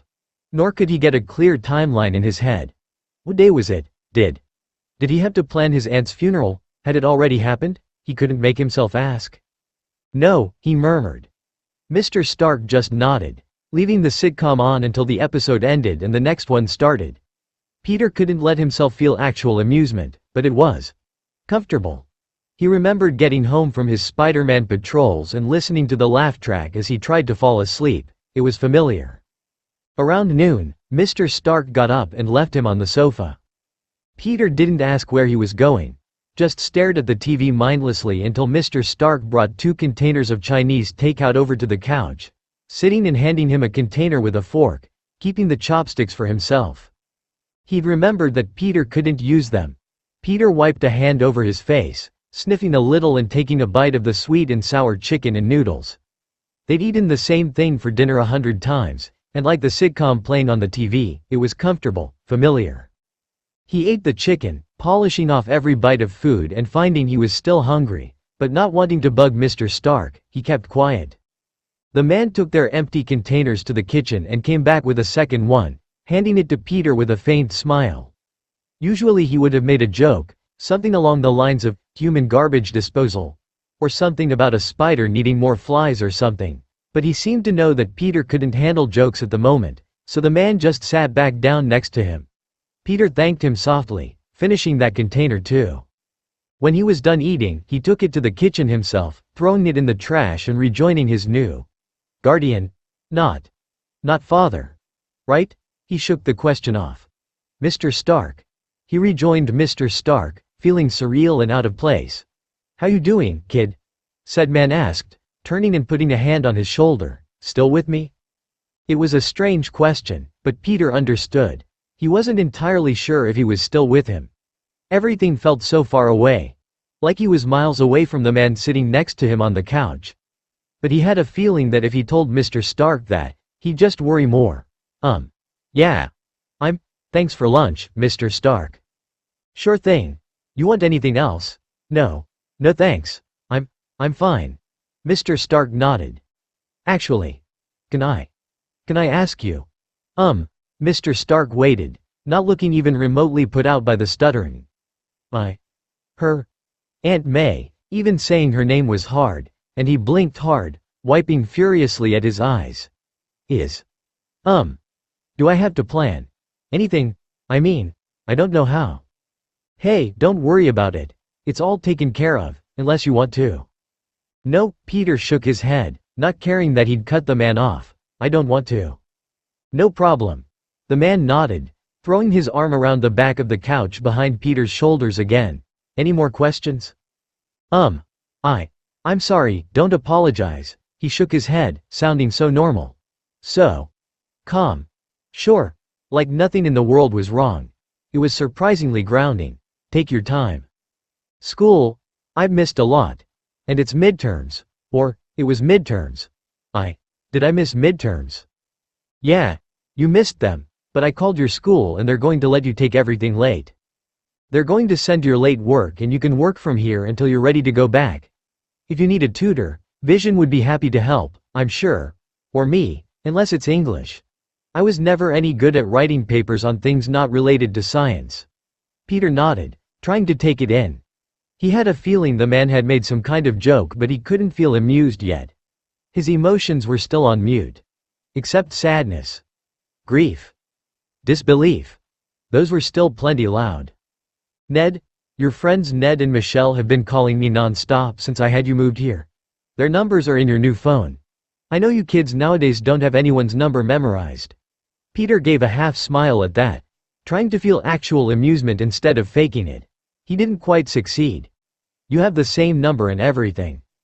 He needed to call Ned, and MJ, and do his homework, and he clenched his jaw and fought the tears for what must have been the 10th time that day. I'm sorry, he whispered. Hey, new rule, okay? Peter nodded a little, waiting. Rules he could follow. He could show Mr. Stark that he'd stop being so much trouble. Just as soon as he figured out how to stop crying. No more apologizing. Not for. He snapped his fingers, then pointed at Peter. A month. No apologizing for a month unless I give you express permission. Deal? Peter sniffed, nodding again and feeling a faint smile touch his lips. Mr. Stark smiled, turning grim. I get it, kiddo. This sucks. A lot. I remember, believe it or not. But you're not alone, and you don't have to pretend it's all okay. It's not. I know. It won't be for a while. I get that. That's why I'm here, okay. Peter just stared at his lap, wiping at his eyes as Mr. Stark squeezed his shoulder a little. You can take care of all that stuff later. For now, we can just watch TV. Sound good? Yeah. That. Yeah. Thank you, Mr. Stark. His mentor. Guardian. Whatever, hugged him a little, an arm around his shoulders squeezing. Peter remembered the day not that long ago in the limo, when the same man had reached over to open his door and Peter had hugged him, resulting in a humiliating couple of seconds before he'd hurried upstairs to try and forget how awkward he was. Now the same man was holding him while they watched mindless TV. It was almost nice. They sat like that in the living room for hours, during which Mr. Stark never even glanced at his phone, nor did he pick up the Stark pad that sat on the coffee table. He just watched Friends. On the sofa. With his arm around Peter. It reminded him of Aunt May, and Peter had to fight back the tears more than once. Mr. Stark didn't seem bothered, though. Peter had never seen the man sit still for that long, but he seemed perfectly at ease, hand firm on Peter's shoulder, keeping him there on the couch, grounded. Peter went to bed early, around 9:30, and Mr. Stark seemed to be fighting his concern, just nodding and showing him where his own bedroom was, instructing him to get him or ask Friday if he needed anything. Peter agreed, then stood in the middle of his bedroom, looking at the walls, all painted his favorite color, the thick carpet that felt soft and comfortable under his bare feet, and the Star Wars posters. A faint smile tugged at the corner of his mouth when he spotted the Iron Man figurine on the dresser. Apparently, most of his stuff was still in boxes, because he didn't recognize much of the stuff in the room that was now his. His old laptop sat on the desk, next to what he assumed was his new phone. The dresser was full of new clothes. Pajamas, socks and underwear that he tried not to think about Mr. Stark picking out. Some t-shirts, all with either Stark Industries, NASA, science puns, or Iron Man logos on them. He smiled at the Iron Man ones. There were at least 5 of those, all with Iron Man in different poses, and one with the original Avengers team, along with a pair of Iron Man pajamas. He put them all back, picking out a pair of plain red pajamas, and grabbed his phone, crawling into bed. He should have been excited, or impressed, or something. He just knew that there should be some kind of emotions about this cool room that Mr. Stark and Miss Potts had set up for him. Iron Man had helped decorate his room at the Avengers compound. That was cool, but Peter didn't feel anything. Just tired. He was so tired. And empty. And sad. Dropping his head on the pillow, he closed his eyes. Even the sheets felt new. Everything was new. His room had a balcony, and a huge TV with a new PlayStation and a cabinet full of video games. And he'd spied at least 3 never-been-opened Lego sets in the closet. He couldn't manage to care about any of that, though. Just pulled the blankets up over his head and turned on his new phone. There was only one voicemail. No missed calls. No missed texts. He guessed that Ned and MJ didn't know that Mr. Stark had gotten him a new phone, and no one else from school had his number or texted him. He opened the voicemails, finding that it was from Mr. Stark. He pressed play. "Hey, kid. It's Tony. Call me back." It was a quick voicemail. Mr. Stark never left long messages. Not on Peter's phone, anyway. But this was different. Mr. Stark had sounded worried. Had that been after the accident? He couldn't remember any of it. Deleting the message, he opened a new text to send to Ned. "Hey." He couldn't think of anything else. Closing his eyes and holding the phone in a limp hand, he waited until it buzzed in his hand. "Peter? Is that you? I thought your phone was destroyed. Are you okay? Holy shit?" Peter smiled, sniffing and taking a deep breath, refusing to cry again. "It's me. Mr. Stark got me a new phone. He sat with his thumbs over the keyboard, trying to figure out what to say. Was he okay? "I'm not okay." He decided on honesty, hitting send. "Are you hurt? I mean, I know you were hurt, but are you still hurt?" Peter sighed, dropping his head on the pillow once more. "I'm not really hurt anymore." He left it at that. He felt absolutely exhausted, but the second he closed his eyes, he was wide awake, his body practically vibrating like he'd been drinking coffee. Even though Mr. Stark never gave him coffee. At least, not after one incident in the lab where Peter had been unable to use a screwdriver because his hands had been shaking so badly. After that, Mr. Stark had refused to give him coffee ever again. "I'm so sorry. You want to talk?" He stared at the message, sighing before he answered. "No, I can't. I'm sorry." He could always talk to Ned, but not now. "Don't be sorry. Let me know when you're ready." Peter put the phone on his nightstand, plugging it into the charger already plugged into the wall. Then, he spent the next several hours trying to force himself to relax. It didn't really work, and he only managed to sleep for a few hours before the nightmare woke him. He couldn't remember much of it. A horn. A loud horn that made his ears hurt. A crunch. Metal on metal. A scream. His own? His aunt's? He couldn't tell. But it made him jerk awake in the middle of the night, the numbers on his phone telling him it was 2 in the morning. It was 2 in the morning and he was in the Avengers facility in upstate New York and Mr. Stark was his new guardian and Aunt May was gone. Closing his eyes, he rolled onto his back to face the ceiling, feeling the hot tears fill his eyes and drip down the sides of his face. It wasn't fair. He wanted her back. Biting down on his hand, he sobbed. "Mr. Parker, as per Mr. Stark's request, I have notified Mr. Stark that you are awake." The sudden soft voice coming from the ceiling made him jump a little before he realized what she'd said. "No. Friday, don't do that. I'm sorry, Mr. Parker. I am under strict orders to wake Mr. Stark if you are in emotional distress throughout the night." Feeling his cheeks flush, he rolled over, pulling the covers up over his head and sobbing into the pillows, desperate to be quiet. A few seconds later, there was a soft knock at the door. Peter, closing his eyes, he hoped that Mr. Stark would just assume his AI had been mistaken. No such luck. The door opened slowly, and he heard Mr. Stark hesitate for a second before heading over to the bed, a hand dropping on his back between his shoulders, firmly pressing him into the mattress. Mr. Stark knew that with his enhanced senses, he couldn't stand it when people touched him too lightly. Mr. Stark always remembered things like that. "Pete? Come on, kiddo. I know you're awake." There was a faint smile in his voice, but it disappeared when Peter couldn't bite back a sob. "Oh, kid." The hand rubbed his back, squeezing his shoulder and rubbing circles. "I know, buddy. But it's gonna be okay." Peter just shook his head. It wasn't going to be okay. Mr. Stark had never lied to him before, but this couldn't be true. It couldn't be okay. Not when his Aunt May was gone. Not when he'd survived and she died. It wasn't fair. How was that ever supposed to be okay? After a moment, Mr. Stark took a seat on the bed beside him, the hand still on his back. "You can go back to bed." Peter fought to keep his voice even, the sob catching in his throat and making him stutter. "I'm fine right here, buddy," he assured Peter, the hand on his back the last thing he was aware of before he eventually fell asleep again. Funeral. His kid wasn't sleeping, so neither was he. Tony vaguely remembered something similar happening to one of his employees when they'd had a kid.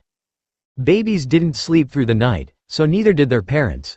But of course, that all usually passed by the time the kid was a year old or something. Maybe 2. What the hell did Tony know about babies anyway?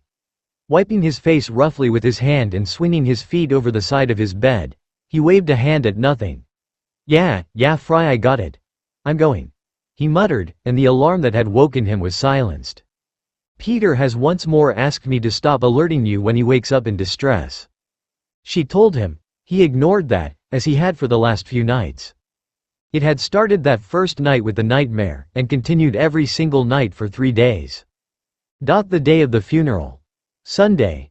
That morning at 3 a.m., he found the room empty, despite Friday telling him that Peter had woken up in distress less than 5 minutes ago.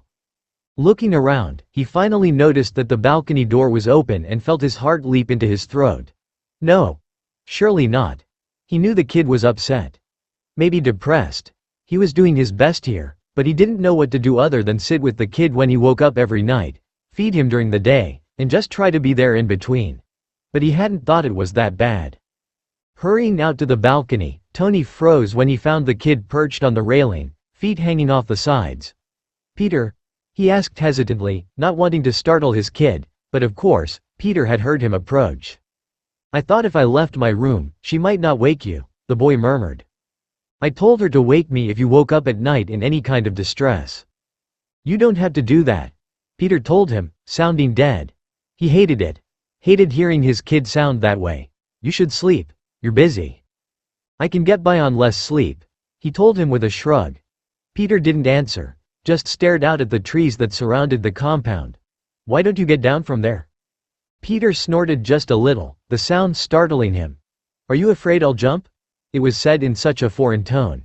He hated it. Hated hearing his kid talk like that. "I don't think a fall from this far would kill me." His heart dropped. throat closing as the boy stared down at the six-story drop. "Please get down. Please, Pete." Peter turned to look at him then, blinking like he was coming out of a trance, then nodded, looking vaguely ashamed.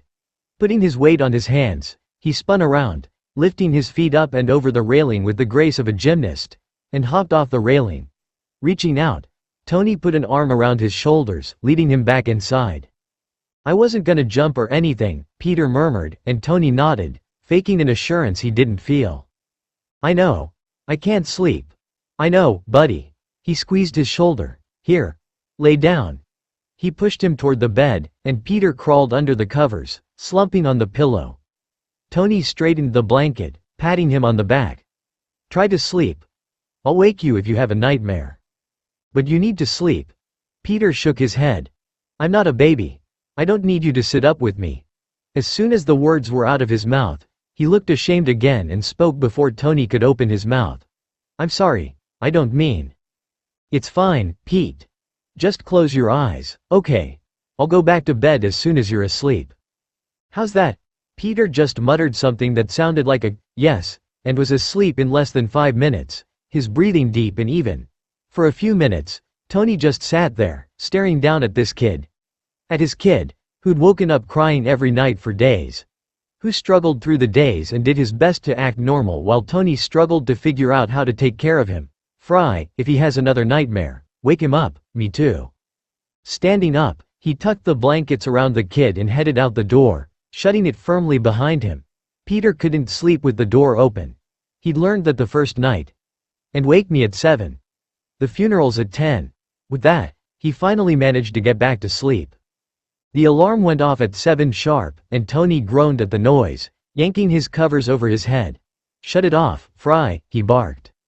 "I'm sorry, sir, but per your orders, I am not permitted to shut off the alarm until you are out of bed, and you told me to remind you of the very important meeting with the president you missed last year because you shut off the alarm before you." "Okay, I get it," he snapped, rolling over and putting his feet on the floor. "Shut it off." "Yes, sir." Stumbling to the bathroom to splash water on his face, he leaned against the wall for a second, trying not to count up how many hours of sleep he'd gotten. "Is Peter awake?" "No, sir." "Good. For about an hour." He answered emails and tried to rearrange his schedule. He was free until 3, but after that it was a solid day and a half of meetings, an event he had to go to with Pepper that he'd already tried to blow off, and then they only had one more day before Thor and company were scheduled to arrive. Something he was still trying to work out. Where would they stay? Would the government work with them? How many people were actually coming? He had just managed to get the majority of the accords repealed, or at least reworded, and he didn't know if he was up for another government battle. His lawyers were going to get one hell of a Christmas bonus, that was for sure. A few of the best were working out details for the Asgardians. Thor and Bruce could stay with him, wherever he ended up living now that Peter was his. The tower again? He wasn't sure. He had time to figure it out. Tony headed out to the kitchen, wondering briefly where Vision was. He'd been staying in his room for the most part, or at least staying away from the main living areas where Peter spent most of his time. Tony had sought his kid out the day before and had found him at his desk staring at a textbook, and so had left him alone to get some of his own work done. He'd been doing his best to be there for Peter during the day, watching TV together and ordering food and trying to get the kid to talk, but mostly Peter just sat quietly, doing his best to act normal. Tony wanted to tell him he didn't have to. That he could mourn and grieve and that he was safe at the compound. Instead, he let the kid pretend and did some pretending of his own. He'd told Peter that he could take his time getting back to his homework, but let the kid do it whenever he wanted to. Peter had mentioned a brief conversation with his friends, and the teenagers from the hospital had stopped calling him asking for updates, so he counted it as a good thing. He wanted to make a full spread for breakfast, but burned the first batch of bacon and lifting his middle finger when Rhodey emerged and asked why he was trying to burn the place down. "What's going on? Where's the kid?" his friend asked, opening the freezer and pulling out more bacon. Swearing, he threw the burned bacon in the trash and let Rhodey take over, grabbing some eggs and starting on those instead. Still asleep. Another nightmare. Yeah. He grabbed some bread then, putting some in the toaster and stirring the eggs. Peter liked them scrambled. For a while, they worked in silence, until his friend spoke again. Was it bad? Rhodey asked quietly, staring down at the bacon that was nearly done. Tony was quiet for a long time, finishing up the eggs and taking the bread out of the toaster. Was this something he should be telling Rhodey? Was it serious? Did he need to watch Peter even more closely? I found on sitting on the balcony railing. He asked if I was afraid he was going to jump. Rhodey left the bacon, turning and crossing his arms, waiting for more, his face solemn. Are you? I mean, should we be? No, I don't know. I really don't. I mean, he's trying, I'll give him that. He's trying so damn hard and it's only been a few days, Tones. I'd say he's doing pretty good, all thingy reminded him gently. Yeah, he is. Or, I think he is. And then he says something like that. Tony sighed, spooning some eggs onto a plate with toast he'd thrown into the toaster. I don't remember much about the days right after. Rhodey gave him a look, then dropped a hand on his shoulder, somewhat surprised when he didn't pull away. We almost had to force feed you. And I had to lock up the bar. Well, at least he hasn't chosen that particular coping mechanism. He paused for a second. Friday, lock the minibar. Actually, lock any cabinet that contains any alcohol. And tell me if Peter tries to access any of it. He had never seen Peter even attempt to take a drink, and he hadn't had a drink since Peter had come to live with him, but there was no reason to tempt either one of them. Putting the plate on the counter and drumming his fingers on his pants, Tony checked the time. I need to wake him up. Go ahead. I was going to get dressed. That is, I wasn't sure if he'd want me to. I'm sure he'd appreciate you coming, Tony told him quietly, reaching out and patting his friend's shoulder as he passed. So would I. Rhodey nodded and disappeared down the hallway and into his own room. Peter was buried under a blanket, his face in a pillow, and Tony gave himself a second to wonder how the kid could even breathe like that. Reaching down, he shook the kid. Pete? Hey, Peter. Time to wake up, kiddo. Time is it? He murmured, face barely turning from the pillow. A little after 8. We need to leave in about an hour.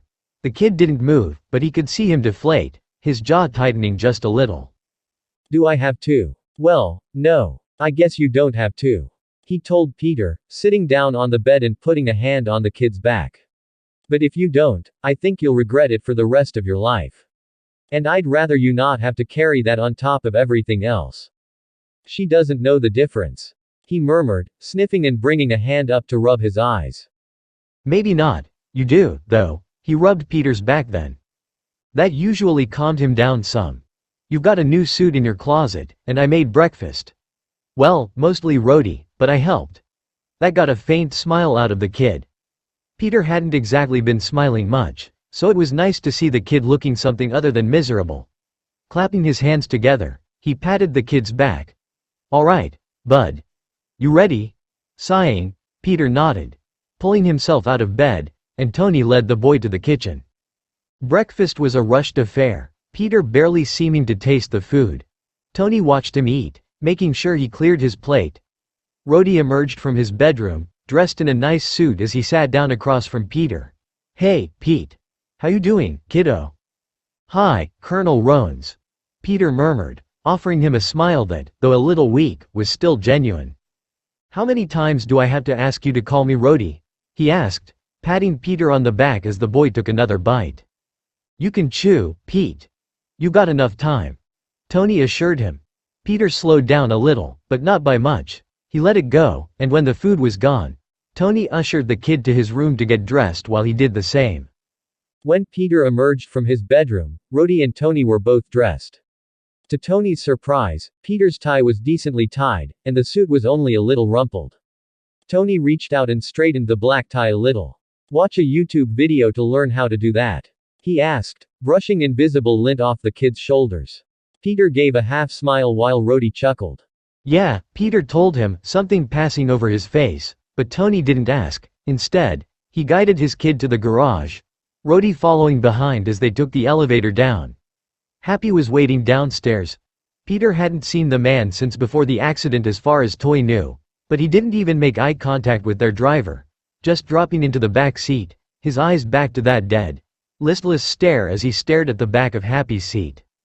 Rhodey sat up front while Tony sat beside his kid, not sure if an arm around his shoulder would be welcome. Instead, he clasped his hands in his lap, glancing at Peter every few seconds as they drove back to Queens where the funeral would be held. Tony had asked for the funeral to be held there. A quick service. He didn't want Peter to have to sit in a church and listen to someone talk about his aunt for any longer than necessary. He'd thought about asking Peter to say something, but had changed his mind. Peter could barely fit 2 sentences together, much less give a speech.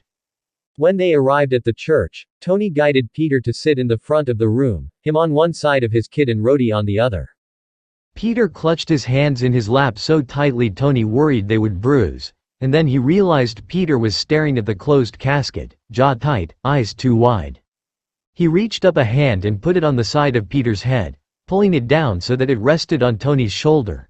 He wanted to say something, to comfort him or something, but honestly, he had no idea what he was supposed to say. For a minute, the boy just rested on his shoulder, letting Tony rub his arm, then took a deep breath and sat back up, stiff as a board. Peter didn't move during the funeral. From the moment the Reverend stepped up to the pulpit, the kid was made of stone. It was a nice service, but Tony was more focused on the boy beside him. Rhodey was giving the kid looks too, patting Peter on the knee once. Peter didn't react. Didn't glance up or fidget or anything the kid used to do. For the first time in days, he didn't cry either. It was like he wasn't even there. Like the boy next to him was just an empty shell, and Tony hated it. It wasn't until the service was over when a woman around May's age came up to Peter, ignoring the 2 men sitting at either side, that he seemed to snap out of it. For a second, Tony worried that Peter would break apart. But then he pasted a calm smile on his face, pulling himself to his feet and letting her pull him into a hug and tell him how sorry she was. He thanked her, squeezing her hand and thanking her as Tony and Rhodey stood as well, standing back but keeping an eye on Peter. She was the first in a long line of women and a few men, all of whom had worked with May or known her in one way or another. Then, at the end of all those people, were Ned and the girl who'd yelled at Tony. Michelle. He braced himself, ready for the girl to start yelling, but she didn't even glance at him. She, Ned, and Peter all stared at each other for a second, then Ned pulled Peter close, patting him on his back and murmuring something Tony couldn't hear. Then Michelle stepped forward, pulling Peter into a tight hug that he returned, and Tony wondered if there was something there. He dismissed the thought. Peter's love life was at the very bottom of things he had time to worry about, at the moment. Ned, MJ, you guys know Mr. Stark and this is Colonel Rhodes. Peter introduced once he seemed to realize that the 2 men were still standing behind him. Whoa. War Machine? Ned asked, and Rhodey nodded, chuckling and greeting both kids. Michelle obviously liked Rhodey a lot more than Tony. Peter took a step back, giving his friends a half smile and muttering the word, bathroom, as he slipped past Tony. It took Tony less than a minute to realize that something could be wrong. Getting Rhodey's attention and jerking his head toward where Peter had disappeared, he followed his kid, managing to catch up to him outside of the sanctuary. Peter passed the bathroom door, but before he could make it to the side door exit, a woman caught his arm, saying something Tony couldn't hear. Peter nodded, touching the hand she had rested on his arm. But Tony could tell something was wrong. The kid's hands were shaking, the smile falling. Tony hurried over to the boy, putting an arm around his shoulders and squeezing, making some kind of BS excuse to the woman trying to offer her sympathies, and led him toward Tark. Peter started, but Tony cut him off. It's okay, kid. Let's get some air. As soon as the door shut behind them, leaving them in a quiet alley behind the church, Peter buckled, and Tony grabbed him, trying to lower him carefully to the ground. Pete, talk to me, kiddo, you feeling okay? I can't breathe. Tony felt an icy stab of fear in his chest. Peter couldn't breathe. He couldn't breathe. His kid couldn't breathe. Peter was wheezing, gasping for air, a hand clutching his chest. And Tony fought his own panic as he eased them down to the ground. Don't. Easy, Peter. It's okay. Here, lean on me. No, don't. Peter started to pull away, but Toy held him steady. Peter, stop. He murmured, fighting to keep his voice gentle through his own panic. This is a panic attack. It's going to be okay. I promise. I'm right here. You'll get dirty. The kid gasped out, and it took Tony a second to realize he was talking about his clothes. Oh, Peter. he murmured, his nose touching Peter's hair as he took a steadying breath.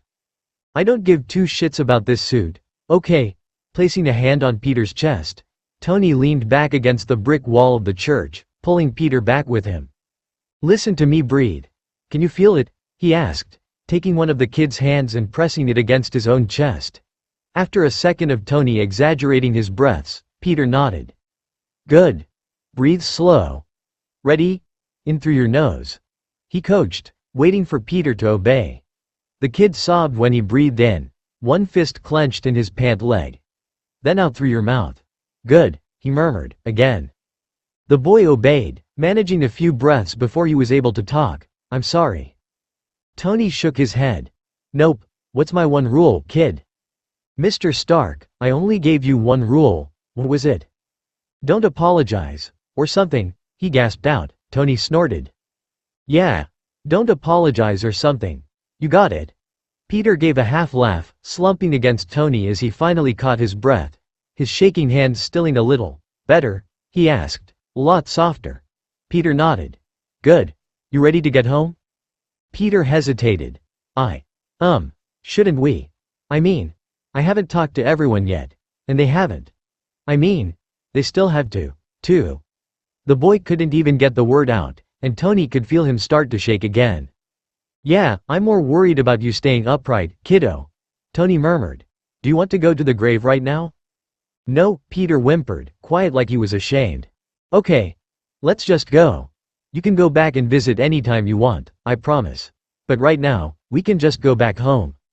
The kid turned to look at him, head tilted back, eyes so big and hopeful that it made his heart ache a little. Really? He asked. Definitely. Let's go. There Peter couldn't believe how nice Mr. Stark was being. Well, he could.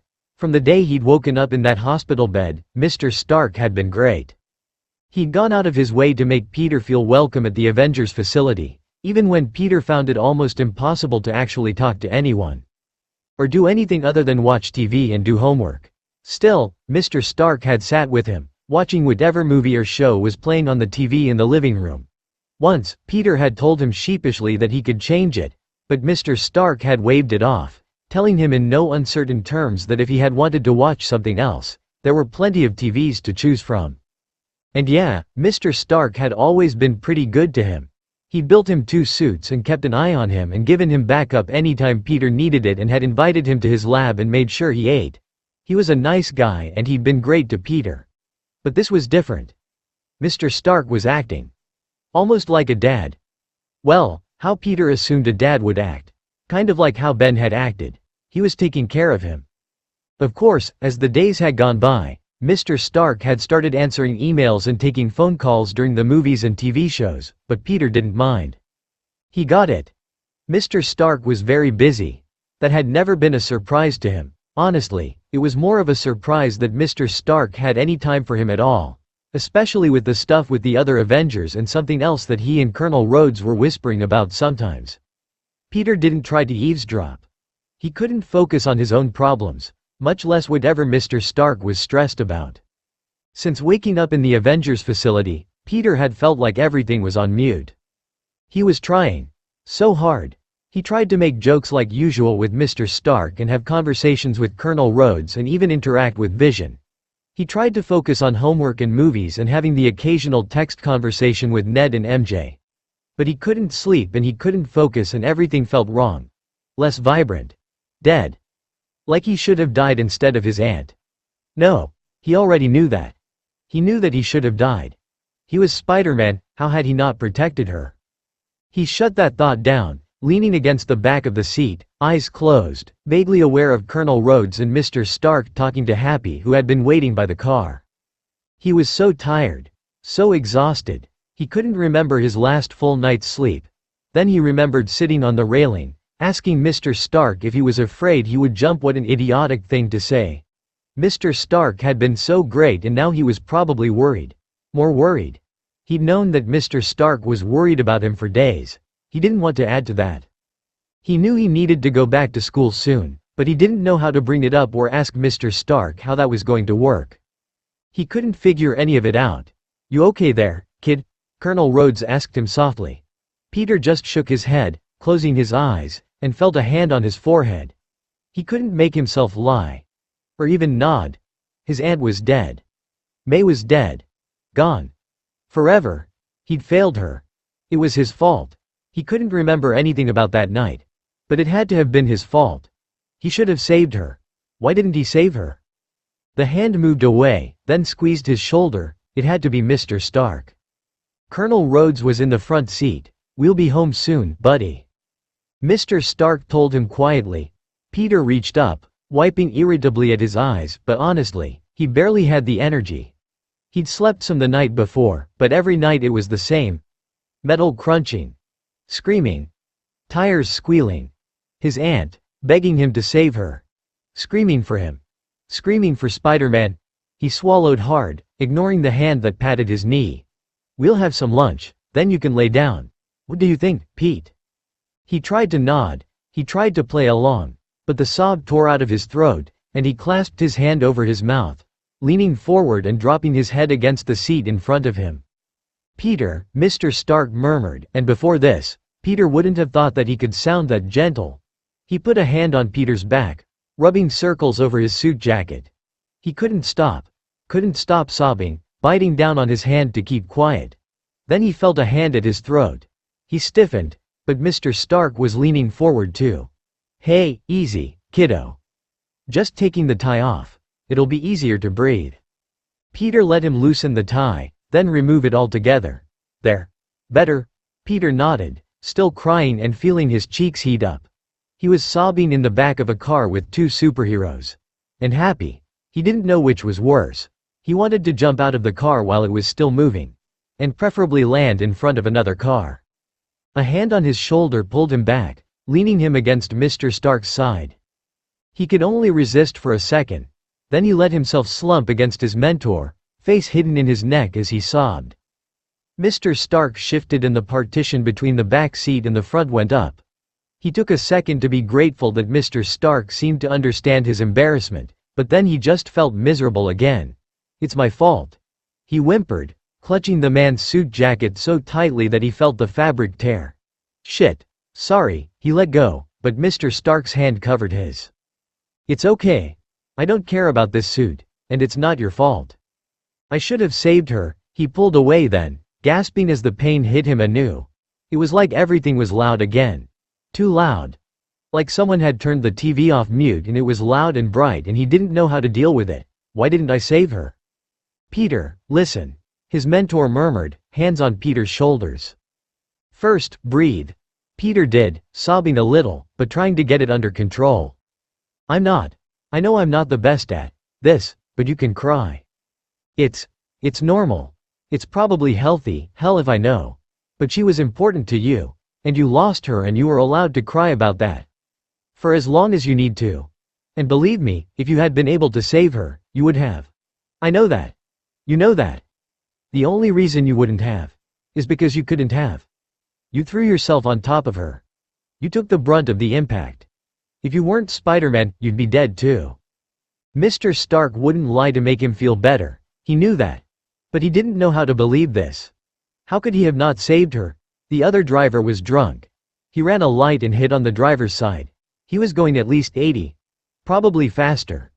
Dr. Cho thinks you saw the headlights and threw yourself on top of her. But you could not have saved her.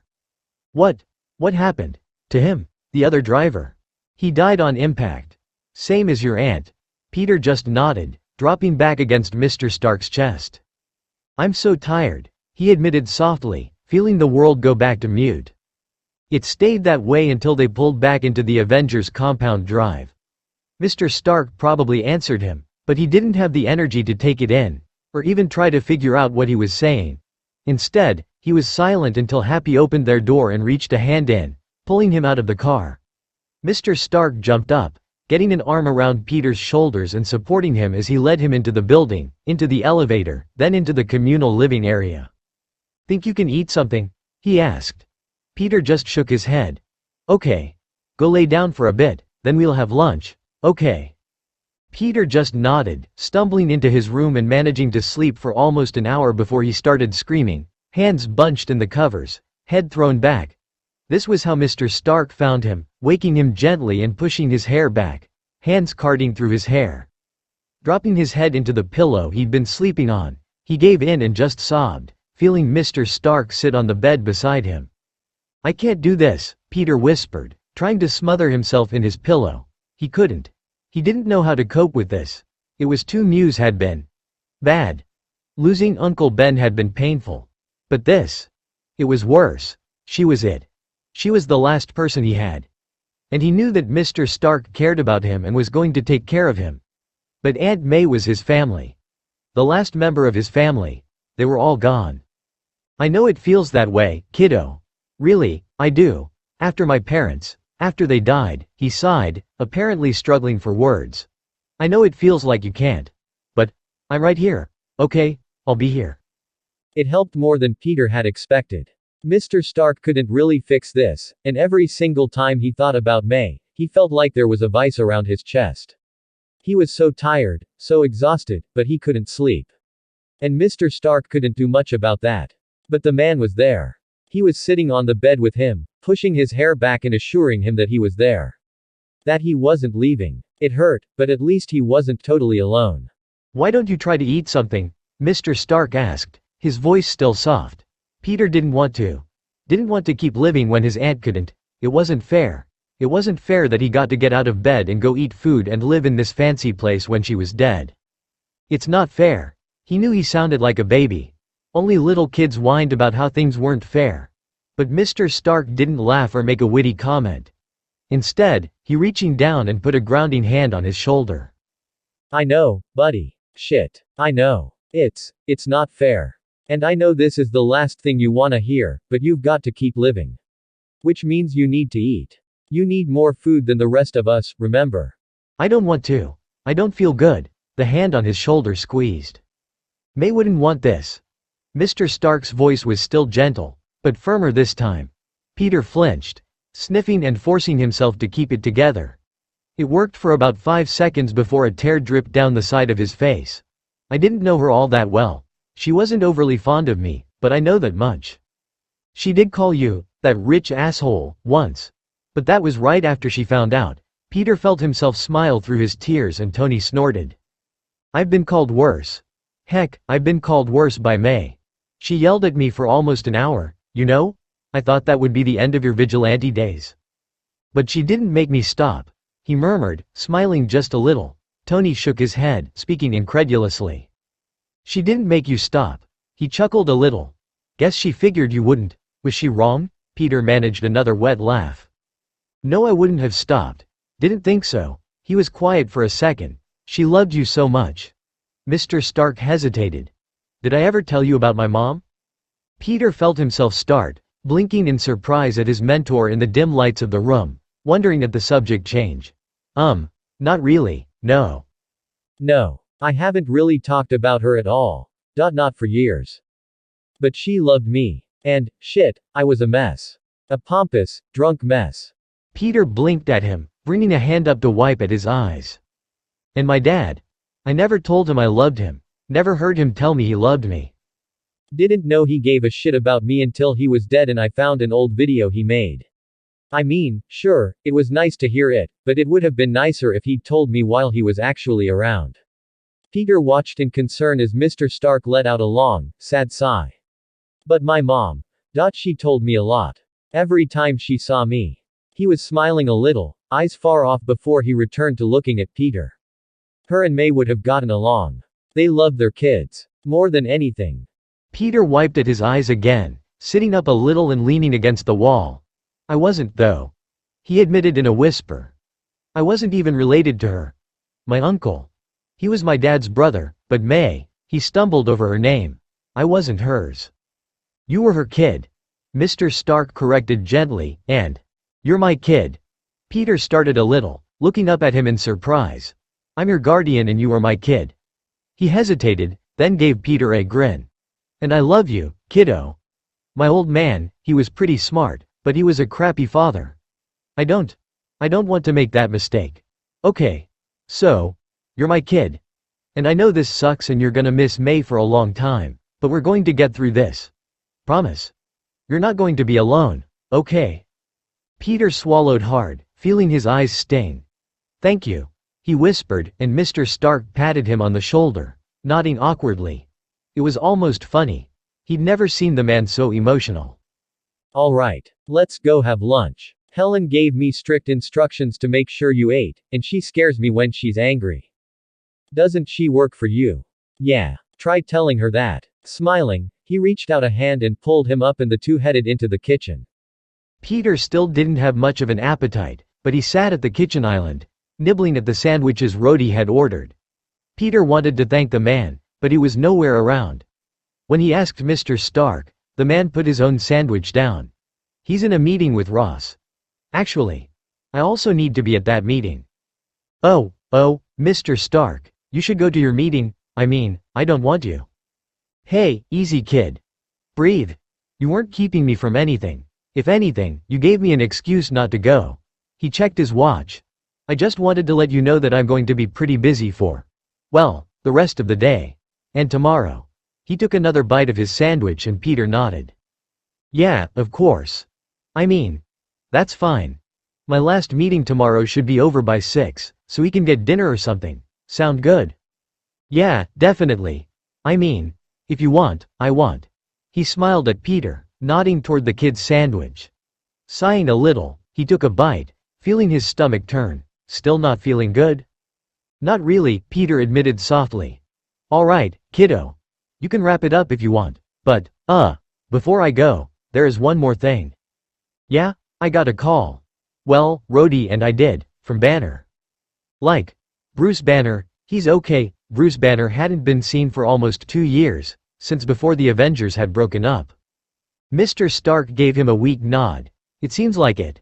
I don't know much, but he's coming back. With Thor. And Loki. And, well, a lot of other Asgardians. So, that's going to be keeping me pretty busy." Peter felt his mouth drop open, blinking rapidly as he tried to make sense of that. "Thor. And Loki?" he asked, his voice breaking a little.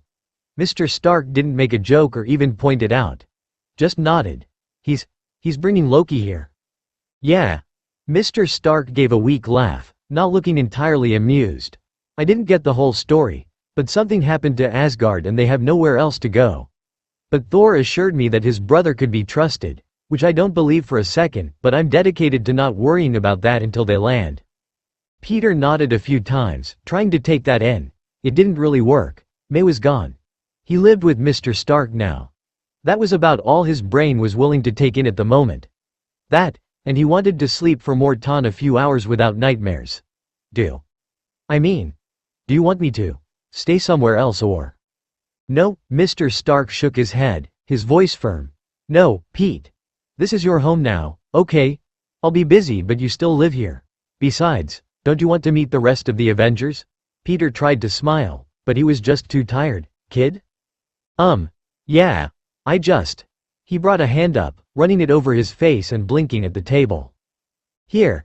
He blinked in surprise when a bottle of water was pushed in front of him. "Drink this," Mr. Stark ordered. Peter did as he asked, taking a drink, then another until the water was gone.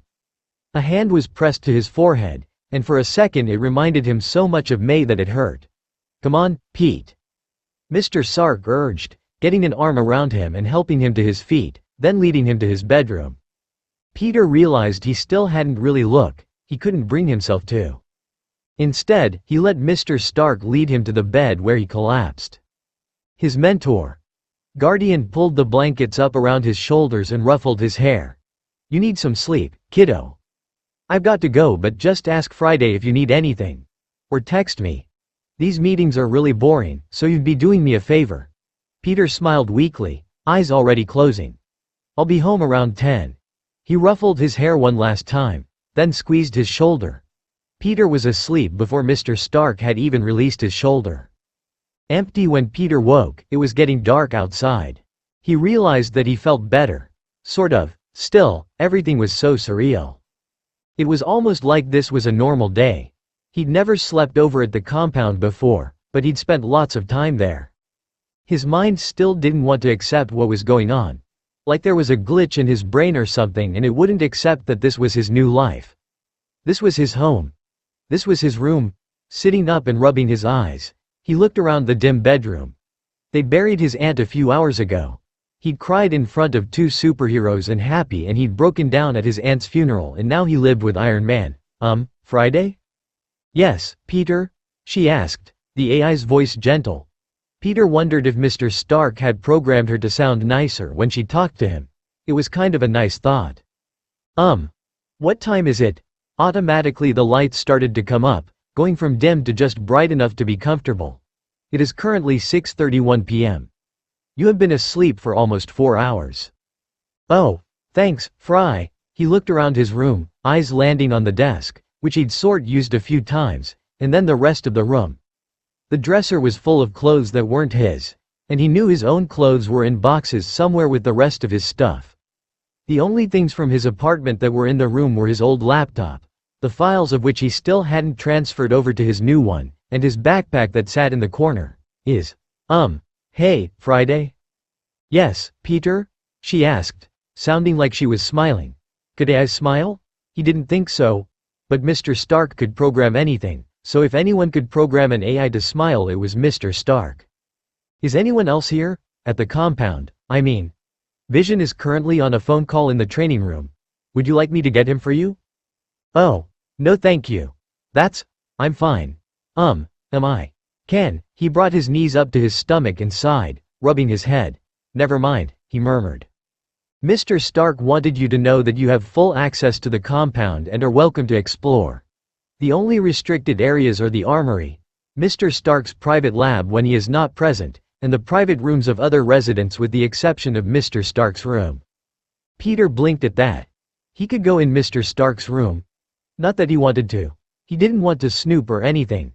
Still, it was nice to think that Mr. Stark would let him into his personal room. Rubbing his eyes, he stood up, looking around the room once more. Thank you, Friday. He threw in, not wanting to seem rude. You're very welcome, Peter.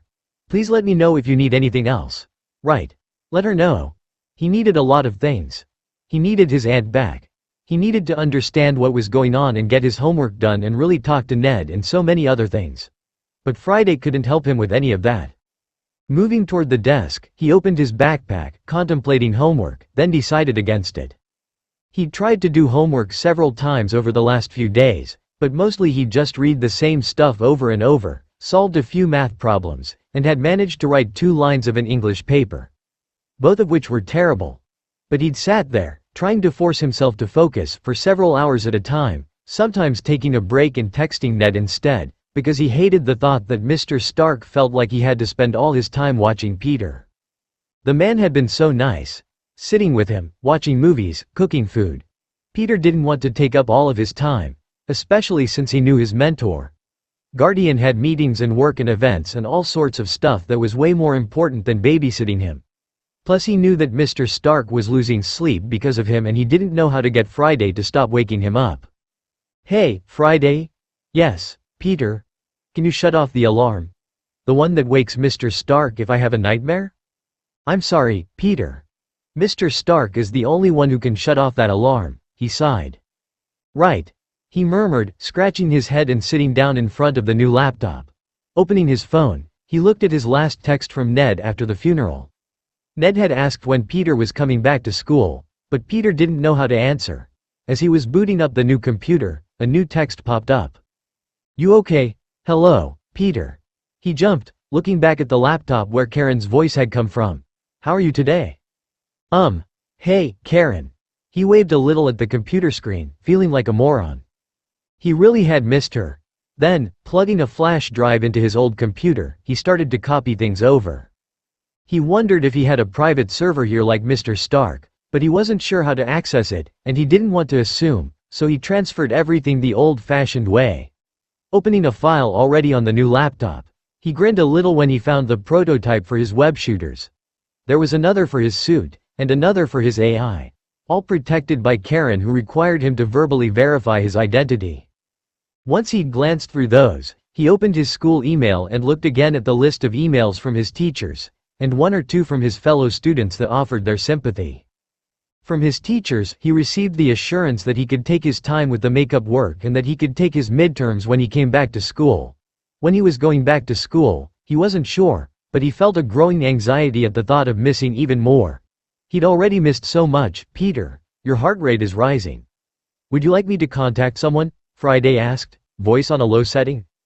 No, I'm fine, Fry, he sighed, leaving the laptop open and grabbing his phone as he looked around the room.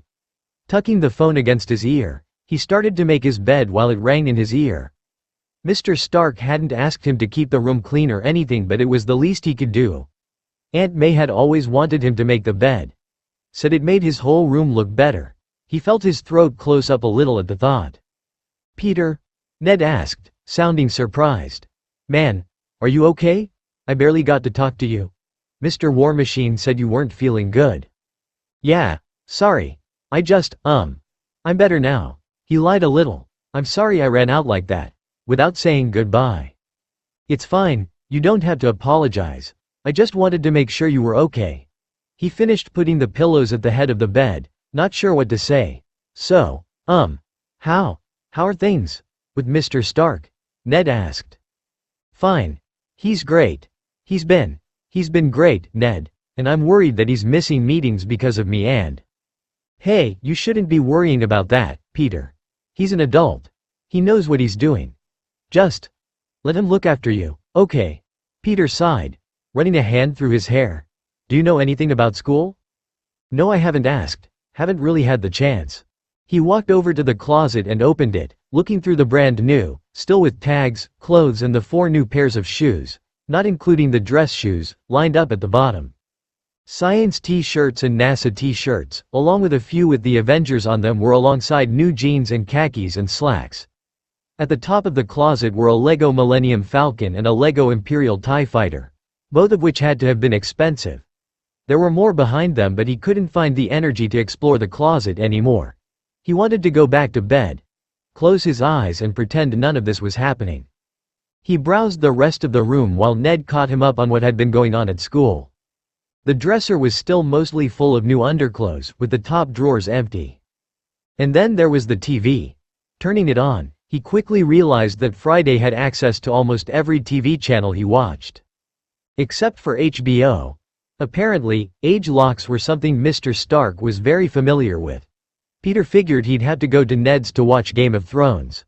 There was Alston of movies, but anything with nudity was also blocked. Peter smiled a little, surprised at the lengths he'd gone through. There were tons of video games in the cabinet under the PlayStation, from first-person shooters to RPGs to world builders, with a few Lego games thrown in. Peter hated to admit that none of it was appealing at the moment. Just a few weeks ago, he would have gone nuts, tearing open the Lego sets and trying all the video games while attempting to build the Millennium Falcon. Now, he just felt tired, empty.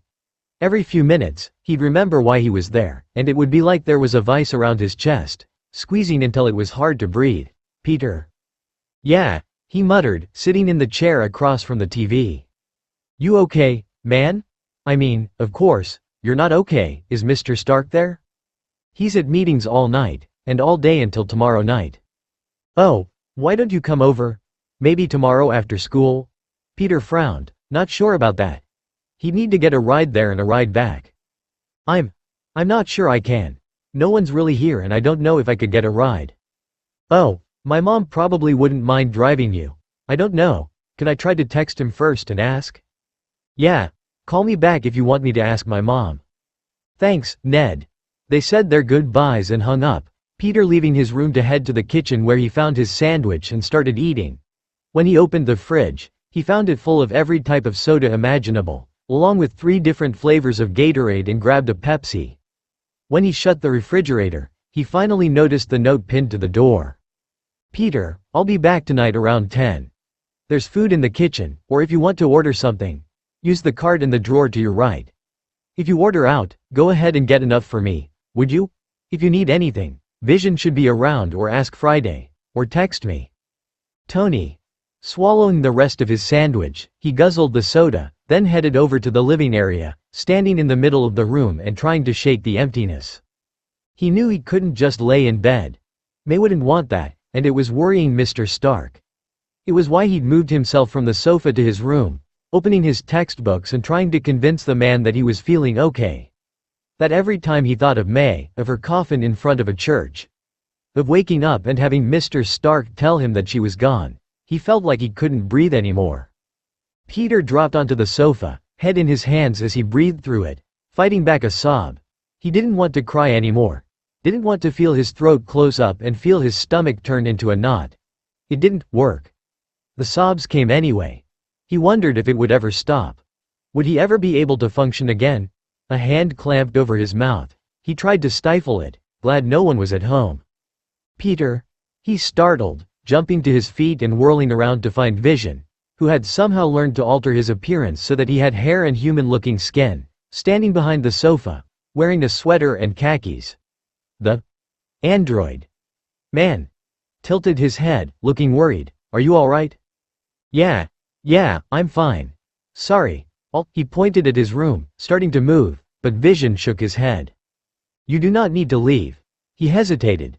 Tony told me that your aunt's funeral was today. I'm very sorry for your loss. Vision had told him this before when he'd first moved to the compound. That didn't make it any easier to hear. It was what everyone at the funeral had been saying. How sorry they were. How wonderful May had been. How much they would all miss her. Thanks, he muttered. What are you up to today? Peter asked, desperate to change the subject as he wiped at his eyes. Friday said you were on the phone. Not that I'm trying to ask. I mean, I didn't know if you had a family or. I guess not because Mr. Stark made you, right? I didn't really get the whole story. But I was just wondering if you had plans because if you did I didn't want you to think you couldn't go. Not that you couldn't, I mean, shouldn't, because of me. Because I'm fine. I'm fine by myself if you want to go somewhere. He ran a hand through his hair, realizing that Mr. Stark would have interrupted his rambling a long time ago, but apparently Vision was too polite. He left his sentence hanging, catching his breath and trying not to look like an idiot. Sorry, he murmured. If anything, Vision looked almost amused. There is no need for you to be sorry. To answer your questions in order, I am not up to anything. I was on the phone. I do not have a family per se. I was speaking to a friend. Tony did create me, in a way. I do not have plans this evening. And I am sure that you would be perfectly fine by yourself here at the compound, but Tony asked for me to stay here with you until he came back. He blinked a few times, nodding. Oh, but you don't have to. I know that. I am happy to stay here at the compound with you until Tony and Rhodey return. He didn't know what to say to that, so he decided to change the subject again. So, who's your friend? The one you were on the phone with? He wondered. Vision's expression changed, and Peter wished he'd kept his mouth shut. Sorry. I didn't mean to be nosy. Do not be sorry. Do you have plans for the rest of the day? Peter shook his head, noticing how Vision ignored the question but not pressing it. No, not really. He looked around the room, wondering if it would be rude to just leave. To go back to his room and get in bed and hide under the covers. Then he got an idea.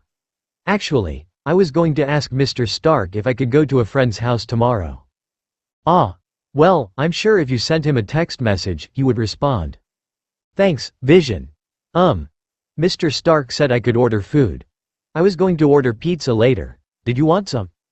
I do not eat, Peter, but thank you. With that, Peter nodded and hurried back to his own room where he spent the next few hours on the attached balcony, either sitting on the railing or on one of the chairs, flipping through a textbook or a novel he'd checked out from the library. He hadn't been able to focus on anything, though, and had finally given up, dropping his head back against the chair and closing his eyes, trying not to think. It almost worked. He ordered the pizza with Mr. Stark's card at 9:15, timing it so that, hopefully, the pizzas would arrive just before Mr. Stark. Ordering 2 large pizzas so that he'd have enough for both of them, he waited in the living room. The TV turned to a sitcom he'd never seen before. The pizza arrived at 10, and a few minutes later, his guardian came home. When the elevator opened, a tired but surprised-looking Mr. Stark stepped out, eyes widening as he took in the kid sitting at the kitchen island. Hey, Pete. I thought you'd be asleep. He draped his coat on the hook by the elevator door and glanced at the pizza. You already eat? Peter shook his head. Thought I'd wait up. Not tired? Mr. Stark asked, ruffling Peter's hair as he passed, grabbing plates and paper towels. Peter shrugged, and thankfully the man didn't push. Thanks, kiddo. It felt too normal. Like he was just visiting on a weekend like he always did. But it wasn't normal. May was gone. How were the meetings? Mr. Stark gave an irritated groan. Awful. Boring. Sighing, he opened one of the pizza boxes and grabbed 2 slices of Hawaiian pizza. Peter opened the other box, taking a slice of pepperoni and nibbling at it. How about you? What did you do today? Peter shrugged. Slept. Did some homework. You know you don't have to work on homework if you don't want to. Mr. Stark told him almost gently, looking seriously at Peter. Peter shrugged again. I need to catch up. Hesitating, he stared down at his food when he asked his next question. I was wondering. Yeah, can. I was wondering if I could. Ned was asking. Pete. He looked up then, trying to meet Mr. Stark's eyes. I was wondering if his place tomorrow. After school. It's no big deal. But if I could just get a ride to the city. I can take the subway and. Sure. He blinked, cutting himself off when Mr. Stark interrupted. The man took another bite and swallowed before answering. I'll have Happy give you a ride to his place. I can pick you up on my way back from the meeting unless you want to stay later. That. If you wouldn't mind. That would be. Thank you, Mr. Stark. I'll just call to make sure it's okay. Maybe call tomorrow. It's a school night, right? Peter nodded, taking another bite, and Mr. Stark finished up his pizza before speaking again, his voice quiet and serious. You don't have to be scared to ask me things like that. Or to ask me anything else. I won't bite. Okay. Peter nodded, staring at his pizza. How about verbal confirmation, huh kiddo? Okay. Sorry. Don't be sorry. He reached out, clapping a hand on his shoulder. You want some more pizza? Peter shook his head, knowing he was worrying the man and hating himself for it. All right. What are we watching? He asked, hopping from the stool and, once Peter had done the same, he led him over to the sofa. I don't know. Just turned the TV on. Mr. Stark pressed the information button on the remote. How I Met Your Mother. Huh. Sounds good to me. Dropping onto the sofa, he pulled the boy down with him, arms still around his shoulders. Peter let himself be led, hesitantly leaning against his side. Mr. Stark squeezed his shoulder, and Peter let himself be held until his eyes were drooping. Every once in a while, Mr. Stark would chuckle at something happening on the screen, and Peter would feel the man's laughter from where he was leaning against him. Hey, bud, ready for bed? Mr. Stark finally asked, and Peter managed to nod against the man's shoulder. Come on? He hauled him to his feet, leading him to bed, where Peter crawled under the covers without even changing. A hand carded through his hair before he heard the man move away. Night, Pete. Good night, he murmured, and then his door was shut. Metal on metal. His aunt screaming. A coffin. Hot gasoline and oil and metal and screaming. Screaming. Someone was screaming. He couldn't breathe. He couldn't breathe. Peter. Hey, it's okay. It's okay. Wake up, kiddo. Peter. A soft, soothing voice accompanied by a thumb wiping gently under his eye. You're safe. You're in bed. Wake up. May, he called. Lights. There were lights and something was coming. Something was wrong. He unbuckled his seatbelt, moving faster than ever before, and threw himself over the middle console, arms wrapped around her just as the car hit. Come on, kiddo. Wake up. No, May, Peter. The voice was louder, insistent, and Peter's eyes snapped open, gasping for breath as he looked around the dark room. A hand on his chest steadied him, and Peter found himself sobbing. I tried to save her. Mr. Stark, I tried. The man was sitting beside him on the bed and his lips pressed into a firm line, eyes sad. I know, buddy. I know. He tried to assure him. I saw the car. I was trying to protect her but. Kiddo, there was nothing more you could have done. He put his hands over his face, sobbing as Mr. Stark eased a hand under his neck and another behind his back as he pulled him up. Once he was sitting up, Mr. Stark put his arms around the boy, letting him hide his face in his shoulder. It's okay. It's all right, Peter. It took him a long time to catch his breath, but Mr. Stark never showed any signs of impatience. As he calmed down, something occurred to him, making him stiffen. What time is it? He asked softly. Almost 3 in the morning. The man told him. What time is your meeting? Mr. Stark rubbed his back, shaking his head, Don't worry about that, Pete. Friday? Peter asked, and Mr. Stark sighed. Mr. Stark's first meeting begins at 7:30 a.m. The AI told him. I'm sorry. Turn off the alarm, please, Mr. Stark. No way, kiddo. You don't need to worry about that. But I keep waking you up and nothing. Stop worrying about it, Pete. You think you can go back to sleep? Peter wanted to argue, but already he was feeling his eyes close. Can you? He asked as the man lay him back down on the bed. Yeah, I'll go back to sleep. Don't worry, Peter nodded. Thank you. He mumbled, eyes closing against his will, and Mr. Stark pushed his hair back. Don't worry about it, kiddo. Get some sleep. Text me if you need me to pick you up tomorrow. Thanks. He knew the word didn't come out quite right, but he couldn't care. No problem, kiddo. And he didn't feel the man leave, the hand carding through his hair until he fell asleep. BFF Ned stared in awe at the Lego Millennium Falcon box that Peter dropped on his bed, jaw actually dropping. Peter found himself smiling, the vice around his chest loosening just a little at that familiar look on his friend's face. He'd missed Ned more than he'd thought. Holy crap, Peter, did Iron Man buy you a Millennium Falcon?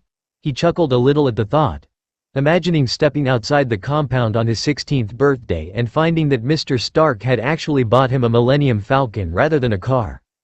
The man was probably rich enough. Sitting cross-legged on the floor by his friend's bed, he nodded. Yeah. Well, Mr. Stark did. I think. Or Miss Potts. It was in my closet. I doubt he was in the armor when he bought it though. He grinned, but Ned was too shocked to catch his friend's teasing tone. Holy crap. His best friend whispered again. Can we build it? I mean, unless you'd rather talk or something. I mean, I know you said you didn't want to but. Ned? Peter interrupted his rambling friend. Yeah? Let's just build it. Ned grinned, eagerly grabbing the box and tearing off the plastic wrapping, and Peter let himself smile, doing his best to dismiss the thought that the last time he'd been here, May had been alive. He felt like he'd been crying non-stop for days, and he still felt like crying, but he wanted to focus on something else, and building a Lego Millennium Falcon with his best friend was a good start. He'd slept until almost noon when the light from his window had woken him. For a moment after waking, he just looked at his bedroom. Before moving into the compound with Mr. Stark, he'd never slept in such a fancy place. And it was all decorated just for him. Despite the constant pain in his chest that fluctuated, going from manageable when he was distracted, to unbearable when he woke from those nightmares where he heard his aunt scream, he felt warmth in his chest at the thought. Mr. Stark and Miss Potts had given him a room in their home. And not just any guest room. They decorated a room just for him and filled it with stuff they knew he'd like. Figuring that it was time he'd gotten up, Peter had pulled himself out of bed, checking his phone out of habit before muttering a "good morning" to Friday. He didn't know if AI slept or powered down or anything, but she wished him a cheerful-sounding good morning right back. Dragging himself to the kitchen, he'd found another note on the refrigerator, this one written in somewhat messier handwriting than the one before, making him wonder if Mr. Stark had been in a hurry. Peter, if you want a ride to Ted's, just call Happy. I told him to be on standby. If you need anything, text me. Tony. After grabbing a glass of orange juice and making eggs for a late breakfast, he went back to his room, not sure if he was up for going to his friend's house all afternoon. Pretending to be feeling better and probably failing. But if he stayed home all day, Mr. Stark would probably worry more. So he'd texted Ned to double-check that it would be okay. Then texted Happy to ask very nicely for a ride. And then he'd opened his backpack, pulling out the thing he'd left at the bottom. The red suit lay in a pile and he pulled it out, staring at the eyes of the mask. He laid it on the bed, wondering how he was going to be the friendly neighborhood Spider-Man if he wasn't anywhere near a neighborhood, wondering if he'd be able to pull it on and save people when he hadn't been able to save his aunt, wondering if he was strong enough. Pulling out his textbooks, he'd refolded the suit and replaced it in his backpack, then put the Lego set inside as well before wasting the next 2 hours in his room, wishing he had the courage to go explore the compound more. But he didn't want to have another awkward conversation with Vision where he just embarrassed himself even more, so he'd stayed in his room until Happy had texted him to tell him he was there. He hadn't spoken to Happy since before his aunt had died, really. They'd briefly seen each other on the way to and from the funeral, but he hadn't said much of anything at all to the man. So when he'd gotten down to the garage where the man was waiting, he'd tried to force a smile, vaguely worried at how hard that was. "Thanks for driving me, Happy," he'd murmured, and, to his shock, the man had reached out and put a hand on his shoulder. "Anytime, kid. You need something, you text me." "Okay." Peter had nodded, hating that his eyes were heating up, but thankfully the man with him didn't seem to notice, and they'd climbed into the car in silence. Happy had turned the radio on, keeping it pretty soft, and Peter had stared out the window until the familiar landscape of Queens surrounded him. "If you need me to give you a ride home, just text, all right?" Happy had asked, and he'd nodded, trying again to smile. It had almost worked. Peter. He jumped, jolted back to the present where his friend was dumping little colorful building blocks onto his floor. The instructions fell out of the box as well, and Peter wondered how long it would take to build this thing. "Yeah, what?" I asked if you were hungry. "We could head over to Del Mar's." "Before we get started." Ned was looking at him, the concern getting stronger by the second, and Peter didn't know how to tell him that since he'd woken up, he barely had an appetite. Logically, he knew he had to keep eating or his crazy metabolism would bite him on the butt, but he never felt hungry. Briefly, he wondered what would happen if he just gave in and stayed in bed all day. But Mr. Stark would worry, and he hated the thought of making him worry even more. The man had already given up several days of his life to look after Peter. He lost sleep every night because of those stupid nightmares. He couldn't worry him anymore. If that meant choking down food 2 to 3 times a day, then so be it. "Sure, yeah. Sounds good." He made sure his wallet was in his back pocket, glad he still had a few dollars left. Dollars that May had given him. Shoving that thought away and ignoring the icy feeling in his stomach, he followed his best friend out the door. As they were taking the stairs down to the street, his phone buzzed in his pocket, and he pulled it out in surprise. "Hey, Pete. You with Ted?" He felt Ned gazing over his shoulder and shot a quick reply back as they walked, glancing up every once in a while to make sure he didn't run into anything. "Yes. And you know his name. You have his number." He imagined Mr. Stark grinning at his phone in his meeting and pocketed his own cell. "Is that Mr. Stark?" Ned asked. "Yeah. Did he call me Ted?" He couldn't tell if his friend sounded affronted or just concerned, but he grinned either way. "He's joking," Peter assured him, their feet taking them toward Mr. Delmar's place without much thought. Mr. Delmar seemed surprised to see him, coming out from behind the counter to put a hand on his shoulder, and Peter worried that he wouldn't be able to keep it together if the man kept that up. "Peter. I'm so sorry. I heard about the accident. Are you all right?" the man asked, looking at him too closely. He swallowed hard, throat aching as the tears threatened to fill his eyes. No more. He couldn't keep falling apart every time someone spoke to him. Yeah, thanks. You have a place to stay?" he checked, squeezing Peter's shoulder. "Yeah." He left it at that, not sure if he was allowed to tell people that he was staying with Mr. Stark. "Good. All right." He seemed to shake himself, smiling as he headed back to the other side of the counter. In the blink of an eye, he went from sympathetic and worried to his normal cheer, which helped Peter pull himself together. "What can I get you boys?" "On the house." Peter was about to argue, but Ned gave both of their orders, nudging Peter a little, and Peter thanked the man when he handed them their food, reaching over to pet Murphy. "So, what's it like living with Iron Man?" Ned asked him once they were back at his apartment on his bedroom floor, Eaton building the Millennium Falcon piece by tiny piece. Peter was grateful for the distractions. It was a relief to get out of his own head. It's fine. He's been great and everyone is really nice." He shrugged. Ned leaned in, lowering his voice. Is it weird? Living with the Avengers?" "It's just Mr. Stark and Colonel Rhodes and Vision. Mostly just Mr. Stark." Ned was quiet and Peter shrugged. "Yeah. It's kind of weird. He's nice and everything.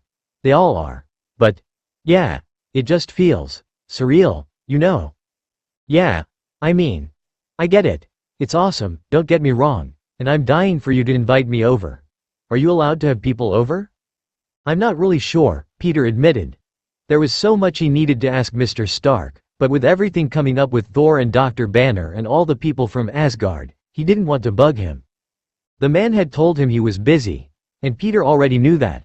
I don't want to bother him right now. He's really busy with meetings and stuff. Ned nodded, looking concerned but not saying anything. He was a good friend. He knew not to push, and together they worked on the Lego sculpture in silence until 5:45 when his phone buzzed. Got out of the meeting early. Are you ready to go? Ned glanced over, and Peter showed him the text. Would it be alright if I leave the Legos here? Yeah, definitely, and I promise not to work on it until you get back. Grinning and doubting that promise very much, he texted Mr. Stark. I'm ready. But you don't have to pick me up if you're busy. I'm on my way. Be there in 10. Ned laughed a little over his shoulder. Mr. Stark's really cool, he offered, nodding his head toward Peter's phone.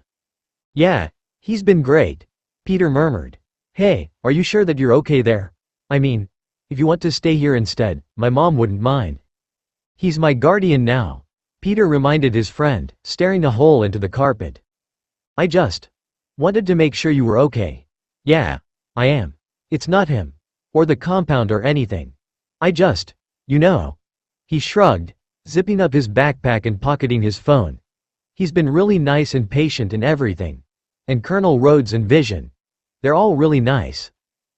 He ran a hand over his face, hating the tightness in his throat. Hating that he couldn't shake the pain. Peter, Ned murmured, putting a hand on his friend's shoulder. Sorry, I should, he gestured at the open door but Ned shook his head, leading him over to the bed and sitting down beside him. He'd done so well. He'd smiled and joked around with Ned and built a Lego model with him and now he was crying again. Sorry, he choked out, and Ned put his arms around him. You don't have to be sorry, his friend assured him, rubbing his back while Peter buried his face in his shoulder. It sucks. I want her back, Ned, he admitted in a small voice. I know, man. I've lost everyone. My parents and my Uncle Ben and now her too. Not everyone, Peter. Ned reminded him softly, both of them failing to notice the man standing in the doorway, hand over his mouth as he stepped back a little out of view. It wasn't that he wanted to eavesdrop.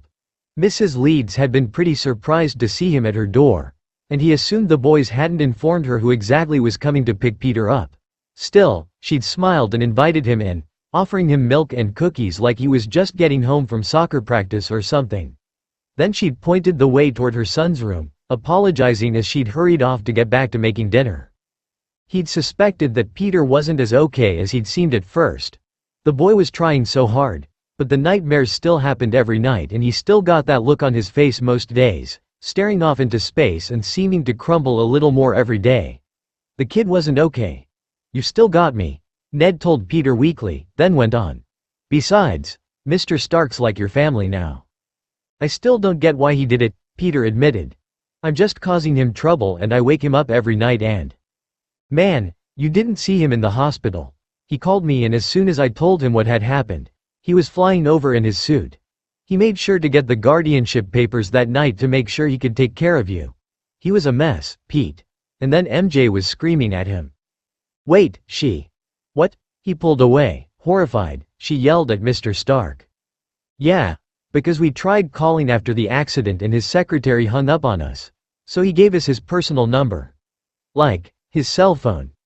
I have Tony Stark's personal cell phone number, Peter.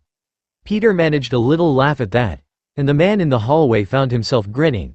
He said it like it was the greatest accomplishment of his life.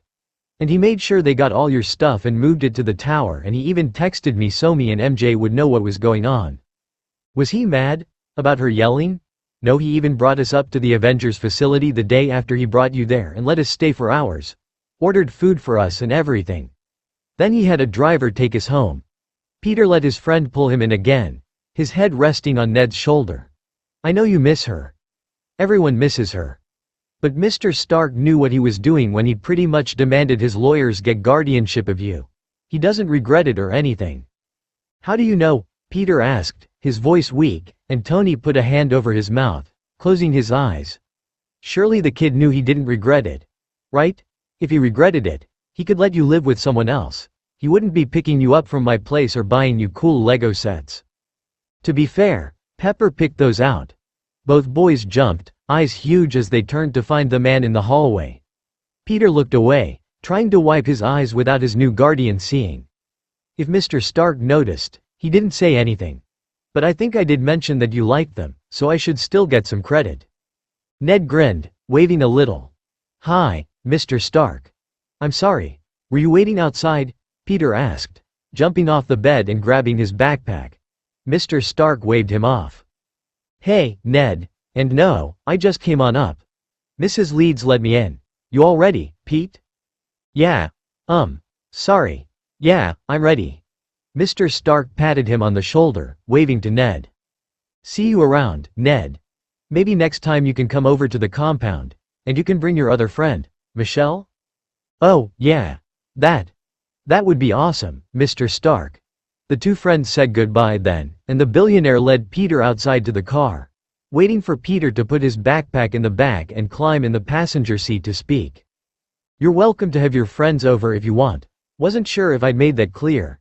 You guys finished building the spaceship thing?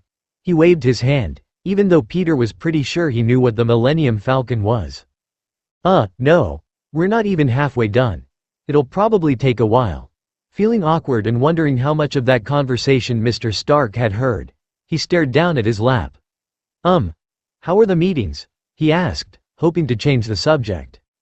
Long. Boring. Got to see Pepper, so that was good. She's coming to the compound this weekend. We'd planned on going to California for the weekend, but with everything going on, she's just going to take her vacation at the compound instead. I can stay with Ned, if you want, Peter offered, with everything. Mr. Stark pulled to a stop at a red light, waiting until his car was fully stopped to turn to Peter. I don't want you to stay anywhere but your home, kiddo. That's your home now. Okay. You live there. You're not in my way, or anyone else's. You're not causing problems. I promise. He reached out, squeezing Peter's knee. You have a home there for as long as you want. Peter didn't know what to say, or if he could say anything without crying again like a baby, so he just nodded and offered the man a weak smile. Now, Mr. Stark said, clapping his hands together briskly. Tomorrow we're having S-Space. Not sure what time they'll be arriving, but Thor has a room, and so does Bruce. As for the rest of them, we have some guest rooms. Heck, we have a guest floor, but he didn't give me a whole lot to go on when it comes to planning.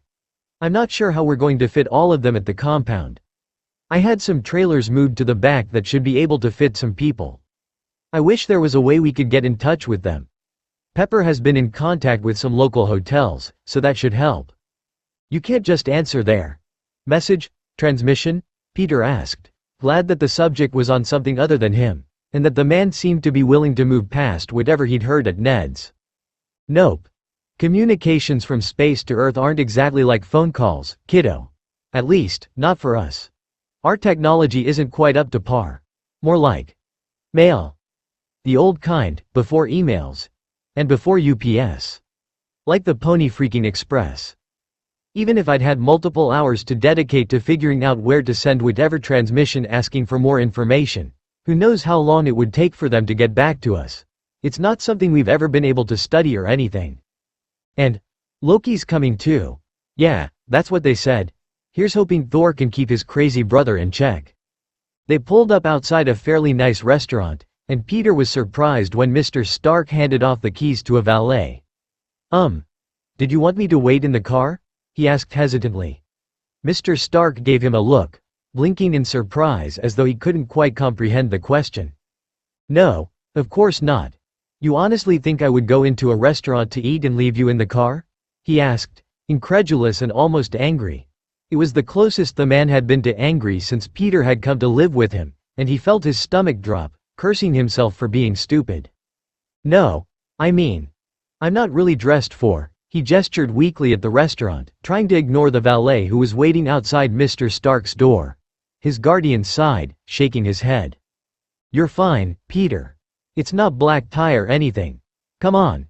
Hesitantly, Peter climbed out of the car, following the man into the restaurant. At first, no one looked up.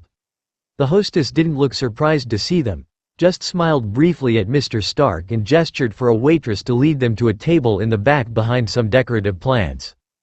2 menus were set in front of them, and Peter waited for the waitress to step away before leaning in and whispering. Mr. Stark, is this your secret table? The man snorted, putting a hand to his mouth and shaking his head. No, he responded with a chuckle, it's not my secret table. I just asked for a more private table away from the windows. I haven't done anything interesting enough to warrant paparazzi for a little while, but you never know when someone's going to snap a picture on their cell phone and sell it to the papers or the blogs or whatever. Next thing you know, I have a secret love child and you have some new shadows. He said it all with a wave of his hand and a roll of his eyes, but Peter felt his stomach drop a little. Do you? He found himself stuttering a little and Mr. Stark frowned, going serious again. Don't worry about any of that, kiddo. I'll take care of it. I mean, I don't. In public. I can sit somewhere else and… No, his tone was firm then, and the man leaned in, looking even more serious. I'm going to have a press conference sometime in the next few days. With Thor coming and… Well, with all that happening, I doubt anyone will care soon, but Pepper will announce that I have a kid, and she'll ask them to respect our privacy. They won't, but it won't matter because all of Asgard will be stopping by and that's going to be the dominant news story for a while. The waitress came then, apparently seeing the lull in the conversation, and as soon as they'd ordered, with Peter doing his best not to look at the prices, he leaned in again. What are you going to do, Mr. Stark? I mean, with all those people coming here. I've been in contact with King T'Challa of Wakanda. Apparently, Wakanda has been planning to open their borders to refugees. These people will hopefully qualify. It all depends on how many there are, honestly. I'm not sure if that's where they'll stay for good, but it's a start. Are you going? Peter shut his mouth, cutting off the question, and stared down at his plate. Am I going? Mr. Stark trailed off, gesturing for Peter to continue. He shook his head. Nothing, sorry, I shouldn't, it's nothing. Mr. Stark didn't accept that. Go ahead and ask, Peter. I won't bite, remember? Realizing the man wasn't going to drop it, Peter sighed and spoke in a rush, his words tripping over one another. Are you going to call the other Avengers to help? He only let Mr. Stark process that for about 2 seconds before rushing on. I'm sorry. I shouldn't have asked that. I'm sorry. One rule, Pete. I give you one rule. It sounded like the man was teasing, but Peter was afraid to look up and find out. Sighing, Mr. Stark continued. I hadn't planned on it, no. But if the situation requires it, then I will do whatever is necessary. Then there was silence between them before he heard the man clear his throat, going back to his usual easy tone. That wasn't so hard, was it? Told you I wouldn't bite. And stop apologizing. You have nothing to be sorry for. You're allowed to ask questions, Peter. If I don't want to answer something, I'll just tell you. Okay. Peter nodded, wishing his emotions would stop swinging back and forth. The food was some of the very best he'd ever had, and he found himself practically inhaling it. No one really gave them a second glance, and Peter managed to relax a little. Then Mr. Stark ordered dessert despite Peter trying to assure him that he was fine. He ordered them cakes anyway, and after hesitating for a few seconds, he inhaled that too, much to the older man's amusement. It wasn't until after Mr. Stark had paid the check and the two were headed out that Peter heard a click. He glanced over, frowning a bit when he saw the older guy holding up his phone, pointing it at them. Peter felt himself stiffen, and behind him, Mr. Stark paused, putting a hand on his shoulder. Kiddo? He asked quietly. Peter just gestured at the guy holding up the phone, obviously still taking pictures. Giving the guy a look, Mr. Stark put a hand on the back of Peter's neck and led him toward the door, moving between him and the man with the phone to block him from view. Hoping that the pictures that the man was taking didn't end up on the internet and make Mr. Stark regret taking him in, Peter followed the man out to the car and was quiet all the way back to the compound. You feeling okay, kiddo? Mr. Stark asked as he was pulling into the garage. Peter nodded, stomach clenched in anxiety. What if the man sold the pictures? What if they caused trouble for Mr. Stark? Wasn't that all he'd done for the last week? Cause the man trouble?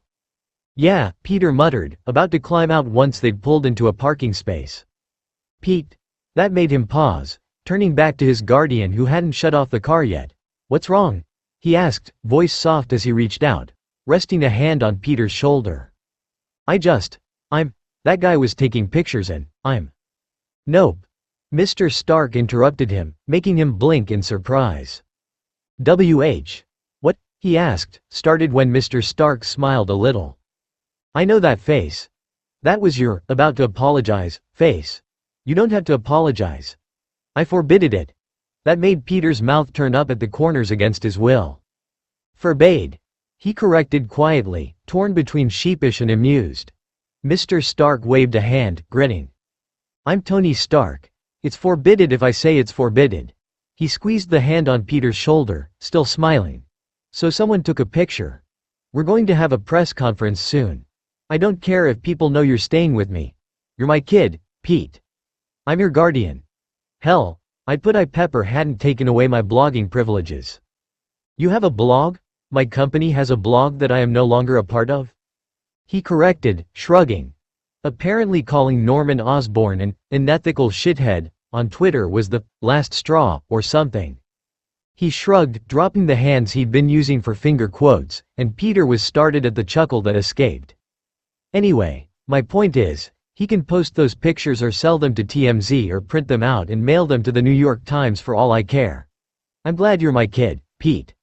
The way it happened sucks, but you've been my kid for a long time. I don't really care who knows it, okay? That warmth was back, and Peter nodded, sniffing a little and grinning right back, okay. Arrival. The spaceship was huge, gigantic, the biggest ship he'd ever seen. Of course, the Quinjet was the only other real ship he'd really seen. And it wasn't even a ship. More of a plane. A really cool plane that looked sort of alien but wasn't.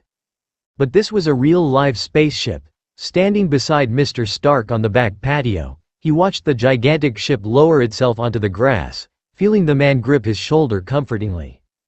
On Mr. Stark's other side was Colonel Rhodes, who stood almost at attention, back stiff, his jaw tight as he too stared at the ship.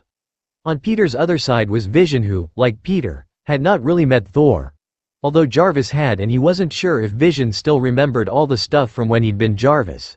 It didn't seem polite to ask, so he hadn't. Miss Potts had arrived that morning before Peter had woken up. Well, woken up the second time. The first time it had been the nightmare. Metal on metal. Screaming. He'd woken up gasping, tears dripping from his eyes, and only a few minutes after waking, Mr. Stark had been there, knocking quietly on the door, then coming in, sitting on the bed next to him and putting a hand on his shoulder. You're okay, the man had murmured, rubbing his arm. Peter had apologized, asking the man again to just turn off the alarm, but once more, Mr. Stark had refused, insisting that it was fine and that Peter didn't need to worry. He'd woken up again around 8 in the morning when the light had come in through his balcony window. He had a balcony. He still couldn't quite believe that. Throwing off the blankets and dragging himself tiredly to the kitchen, he'd frozen in place when he'd seen the beautiful blonde woman sitting at the counter dressed in jeans and a sweater, eating scrambled eggs and bacon. He must have stood there for at least 5 minutes, wondering if he should just go back to his room when she happened to look up. Oh, Peter. She had smiled softly, standing from the counter and walking over to him, reaching out and putting a hand on his shoulder. For a second, with a hand on his shoulder and one on his head, it was like Aunt May was there. He swallowed hard, looking down at the ground when she pulled him close. For just a second, he closed his eyes, letting her pull him into a hug and rub his back. I'm sorry I wasn't able to come on Sunday, she had murmured, and he'd managed to nod, jaw tight as he tried not to start crying before breakfast. He liked Miss Potts a lot. At first, she had seemed kind of intimidating. Mr. Stark's fiancée, the CEO of his company, and the only person that seemed to be able to rein his mentor in, she was a beautiful, obviously brilliant woman who never seemed to need anyone's approval. But the first time she'd met him, she'd softened, quickly adopting May's habit of dropping a hand on his arm or squeezing his shoulder. She was unfailingly kind and always seemed happy to see him, and he could understand why Mr. Stark loved her so much. Then he wondered, was she okay with Mr. Stark taking him in? The man had mentioned adoption. How would Miss Potts feel about that? Sure, she liked him, but to have him living under her roof, a child to her soon-to-be husband. What if she didn't want kids? Or what if she wanted her own kids? He was a teenager. What if she thought he would be too much trouble? He didn't think she would tell Tony to get rid of him or anything. But what if it caused Mr. Stark problems? At the moment, though, she seemed perfectly happy to see him, so he took that as some comfort. I thought you weren't coming until this weekend. He tried to change the subject, and she had led him back to the counter, gesturing for him to take a seat and placing a full plate of eggs and bacon in front of him. When he picked up the fork, she sat beside him, a hand on his back. It felt familiar. Like his aunt was in the room. She'd always ruffle his hair or put a hand on his back when she would walk by. Miss Potts seemed to feel him stiffen a little and pulled away.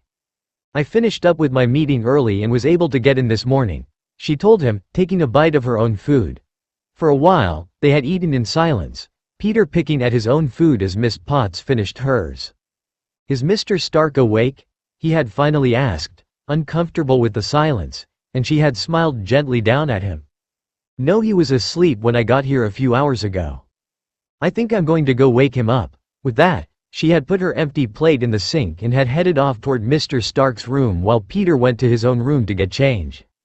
With no idea how long it would be before the Asgardians showed up, or if he was even supposed to be there for it, he pulled out his phone and texted Ned and MJ, who both texted back despite both being at school. He could hear Mr. Stark and Miss Potts' quiet voices but tried not to listen. He didn't want to be rude. Instead, he had opened up his biology textbook again, staring blankly at one of the pages until there was a knock on his door. Mr. Stark had stepped inside after a few seconds of silence, and from where he'd sat, he'd heard the older man sigh softly. "Give it up, kiddo. We both know you haven't actually done any homework." His voice had been gentle, but Peter had flinched a little anyway. "I need to. And you will. Give yourself some time, kiddo." "Were you able to get back to sleep?" Peter had nodded, and Mr. Stark had taken a seat on his bed, hands clasped on his lap. It had taken a minute, but he'd finally given up on pretending to do homework, swiveling in the chair to face his guardian. That word still seemed strange to him. "Pepper said you already ate. You want anything else?" He'd shaken his head, and Tony had stared down at the floor for a minute, seeming to gather himself. "They should be here sometime today. Didn't exactly get a time frame. Do you want to wear your suit?" Peter had blinked at him in confusion. My suit?" he'd asked, thinking about the one he'd worn to his aunt's funeral. "I mean, if you think I should. He is a god or something." Mr. Stark had snorted just a little, seeming to fight a grin. "Not that suit, Pete. Your Spider-Man suit. You know, secret identity?" Peter hadn't forgotten about his superhero alter ego. He hadn't forgotten his responsibility. He was Spider-Man. He saved people and gave old ladies directions and helped kids find their lost pets. But he hadn't saved Aunt May. He hadn't saved the one person that mattered more to him than anyone in the world. And how was he supposed to be Spider-Man from upstate? He didn't even know the way back to Queens from the compound. "You don't have to," Mr. Stark had continued, obviously trying to reassure him. "I can just introduce you as my kid. We don't have to tell them anything about your secret superheroing. They can keep a secret, though. Well, Thor and Bruce can." The boy had been too taken aback by the words, "my kid," to respond for a moment. Mr. Stark had just called him his kid. Not son. That would have been weirder. But still, his kid. That meant Mr. Stark thought of him as, well, his kid. It just didn't quite compute. He'd done it before when he'd told Peter that he loved him, which had been a whole different level of surprise. Sure, he'd hoped that Mr. Stark was somewhat fond of him. The man had taken him in, after all. He'd hoped that they were friends. But for Mr. Stark to just come out and say he loved Peter. And now he was going to tell other people that he was Mr. Stark's kid. And he'd mentioned a press conference. And maybe adopting him. It wasn't that he didn't want any of this. Mr. Stark was amazing and smart, and he obviously cared a lot about Peter. And that was awesome. Peter knew that. And he was grateful. "Kid? You okay? You with me?" Mr. Stark had asked. And Peter had no idea how to express what he was feeling without possibly offending the man, so he had just nodded. "Yeah, can I just wear regular clothes?" "Sure thing, Pete. You can tell them you're Spider-Man whenever you want." "Okay, I won't say anything." Reaching out at his hair, resting that hand on his head for a second. It was nice. He really liked Mr. Stark. Probably loved him. He was like a father figure even before all this. A mentor. A friend. But this was different. This was more. And Peter didn't know how to handle that, considering his aunt had only been gone for a week. Had it been more than a week yet? He didn't want to go back and count. Peter wondered if the other Avengers knew about this. He knew that Black Widow had fought on their side, but Mr. Stark hadn't said anything about her. King T'Challa was supposed to be coming the next week according to Mr. Stark, and as for the others, he had no idea how things were going with the rogue Avengers. He knew that Mr. Stark had been trying to get the Accords amended and that he and Colonel Rhodes were fighting with that Ross guy that Mr. Stark insisted he never meet. He wasn't sure why he didn't want Peter to meet Ross. Mr. Stark didn't seem too scared of him. Usually, when the man called, Mr. Stark would just put him on hold. Still, he hadn't heard anything about Captain America or the others. He knew they'd gotten out of jail or wherever they'd been but wasn't sure if they knew that Thor and Dr. Banner were coming back to Earth. The first one out of the mouth of the huge ship was Dr. Banner. He'd seen the man in photos before, but not too many. There weren't a ton of pictures of Dr. Banner online. Mostly they were pictures of the Hulk destroying New York. But Dr. Banner headed straight for Mr. Stark, who caught the man by the shoulders, both of them grinning. "Tony." Dr. Banner shook his head, laughing a little incredulously. "I never thought I'd see you again." Peter had to admit he was surprised when Mr. Stark put his arms around Dr. Banner, patting him firmly on the back. He knew, of course, that the two of them were friends, but he hadn't really seen Mr. Stark around many of his friends. Just Colonel Rhodes and, well, Miss Potts, but Miss Potts didn't count because she was his fiancée. But he was hugging Dr. Banner and then two more people were exiting the spaceship. Thor was bigger than Peter had expected. With short hair and without his hammer, the man looked different, but he was grinning when he reached out a hand, gripping Mr. Stark on the shoulder. "Stark, it's good to see you again." Miss Potts left his side for a moment and hurried over to greet Dr. Banner, whose shoulder she squeezed, and Thor, who pulled her into a surprisingly gentle hug, his smile soft and fond. He had never really thought about Pepper knowing Thor. But he supposed they'd all met before. The Avengers had worked together for a long time before Dr. Banner and Thor had disappeared. The four of them huddled together for a moment before Rhodey joined in, shaking Dr. Banner's hand, and Peter found himself alone on the back patio before meeting the eyes of a man dressed in green, the long black hair familiar. The man was giving him a strange look, lips pulled into an almost smile before Dr. Banner spoke up again. "I'm sorry. Who's this?" he asked, and Peter realized the man was talking about him. Tearing his eyes from the man that he'd realized was Loki, the god of mischief, he was suddenly aware that everyone was staring at him, Dr. Banner looking confused and Thor looking friendly if not also confused. Mr. Stark headed back over to where he was standing, reaching out and putting a friendly arm around Peter's shoulders. "Right. This is Peter." He squeezed Peter's shoulders and then turned back to the three new men, the third of whom still hadn't spoken. "Pete, this is Dr. Bruce Banner, also known as the Hulk, but he doesn't like to talk about it." Dr. Banner rolled his eyes with a half smile but still seemed confused. "And that is Thor, minus the hair. And the hammer. What's the story with that?" Both Dr. Banner and Thor still looked confused, but Peter realized that they weren't going to ask. At least, not in front of him, and he felt a wave of gratitude toward Mr. Stark. He didn't want to explain who he was to Mr. Stark. He wasn't even sure how he would. "Nice to meet you, Peter." Dr. Banner held out a hand that Peter took, wide-eyed as he realized that he was shaking hands with the Bruce Banner. Before he knew it, he was speaking, stammering a little as he tried to explain to the man how big of a fan he was. You too, Dr. Banner. I'm a huge fan. I've read all your papers and especially the ones on gamma radiation, and Mr. Stark even let me borrow your last book because they didn't have it at the regular library and it's super expensive and it's really nice to meet you." Peter managed to cut himself off when he heard Mr. Stark snort behind him, his cheeks going a dull red. Dr. Banner was smiling though, not like he was laughing at him the way most adults did when he couldn't stop talking. It hadn't happened in a while, but this was Bruce Banner. Instead, the man just looked friendly and somewhat flattered. "Wow.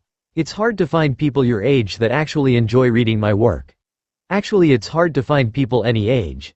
He chuckled a little, although Peter noticed that something was wrong. He glanced back at the ship, wondering how many people were on it. If they were okay. What had happened on Asgard that made everyone evacuate? Where had Dr. Banner even been for the last couple of years? "So, how many people are we talking?" Mr. Stark asked, stepping in and crossing his arms. Thor took a step forward, and everyone turned serious at once. Peter fought the urge to take a step back and fade into the background. This was big stuff. Over his head kind of stuff. What was he even doing here? Nearly 600. Tony blinked a few times, then nodded, running a hand over his face, sighing softly. Mostly women and children, orphans, some wounded, although Banner was able to help most of them on the way over. Nothing critical. Most of our warriors are gone, he told them, his voice dropping a little at the end. What happened? Rhodey asked, his voice soft and incredulous, and Thor looked between all of them, jaw tight. How about we try to get everyone situated first? Miss Potts asked, joining the conversation for the first time. We set up the gymnasium, and there are more tables set up outside around the side of the building. The catering company just finished setting up, so there should be enough food. The trailers should fit maybe 100. If some of the children can share beds. We bought out 2 hotels nearby, so that's another 400, and we have room for maybe 50 here at the compound. Thor nodded, looking grim still. Thank you, Pepper. Stark. He didn't look like the Thor Peter had been expecting, although, with all that had happened, he hadn't been thinking about Thor much. The Asgardian looked tired. Sad. But he smiled, obviously putting on a brave front. Peter knew a little about that.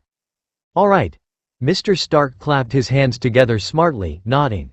Pep, can you show them where the food is? They can take it and eat it on the ship if they want. Or we have tables set up. Not sure if we'll have enough. Then our people can start taking some of them to the hotels. Thor, Banner, come with us inside to the kitchen. We can figure out what our next steps are. Thor, you can even bring your crazy brother if he promises not to try and kill anyone for at least 2 hours. The man with the long black hair sighed, closing his eyes then rolling them. You have my word, Stark. Mr. Stark grunted, turning to Thor with a lifted eyebrow. You have my word as well, the huge blonde man assured him. That I'll take. From there was a flurry of activity. Miss Potts and Thor, along with Loki, went back to the ship, maybe to tell everyone what was going on, and Mr. Stark led Peter inside. Colonel Rhodes came along, him and Mr. Stark talking softly, but Peter could feel himself phasing out. Before long, he found himself at the dining room table between Mr. Stark and Rhodey, both of whom were talking in soft, serious voices, and then, it felt like he blinked and there was Dr. Banner. All 3 of them were sitting at the dining room table and there was a plate in front of him. Lasagna. He usually liked lasagna, especially since Mr. Stark always ordered from the best places. He picked at his food while the conversation went on around him. Normally, he would have been in fanboy heaven. He was sitting at a table with Thor and Loki and Dr. Bruce Banner, and they were eating dinner together. How lucky was he?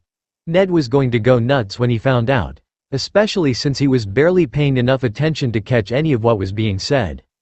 They were probably talking about cool space stuff, and no part of him really cared. Sure, meeting them was cool. But everything felt wrong. Empty. Blinking hard, he stared at his plate, one hand clenched in his lap as he tried to make it stop shaking. This was awesome.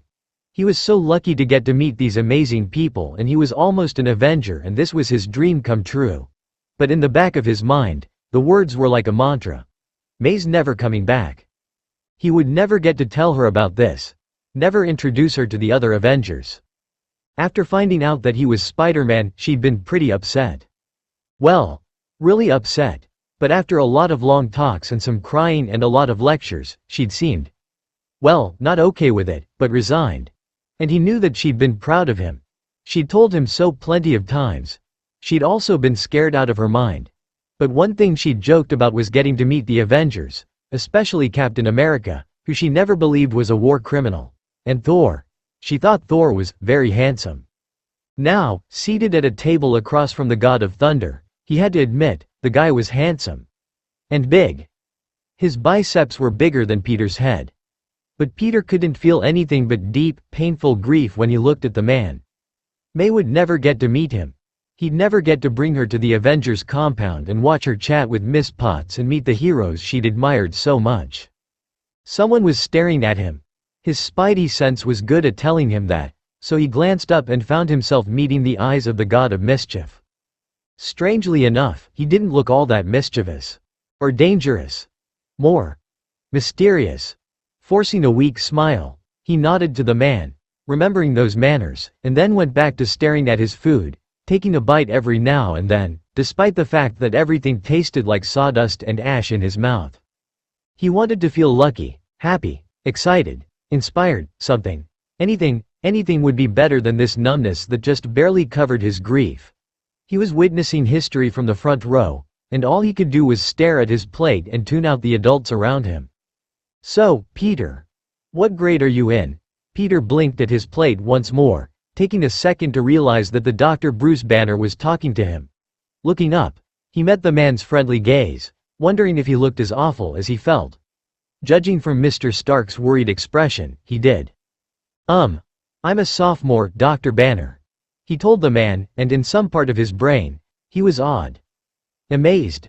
Beyond grateful to have this opportunity to meet one of his idols. "May's never coming back.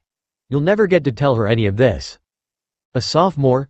Thor repeated the word, head tilted, smile soft and curious. "Second year of high school. So he's only got 2 more years left until he graduates," Dr. Banner explained. "How do you like it, Peter?" It's fine," he managed, forcing a polite smile. "May's never coming back." Loki was still staring at him, differently than the other two. "Where do you go to school?" Dr. Banner seemed hell-bent on including him in this conversation, and Peter wondered what they'd been talking about before. "Midtown Science and Technology." Dr. Banner whistled, nodding his head.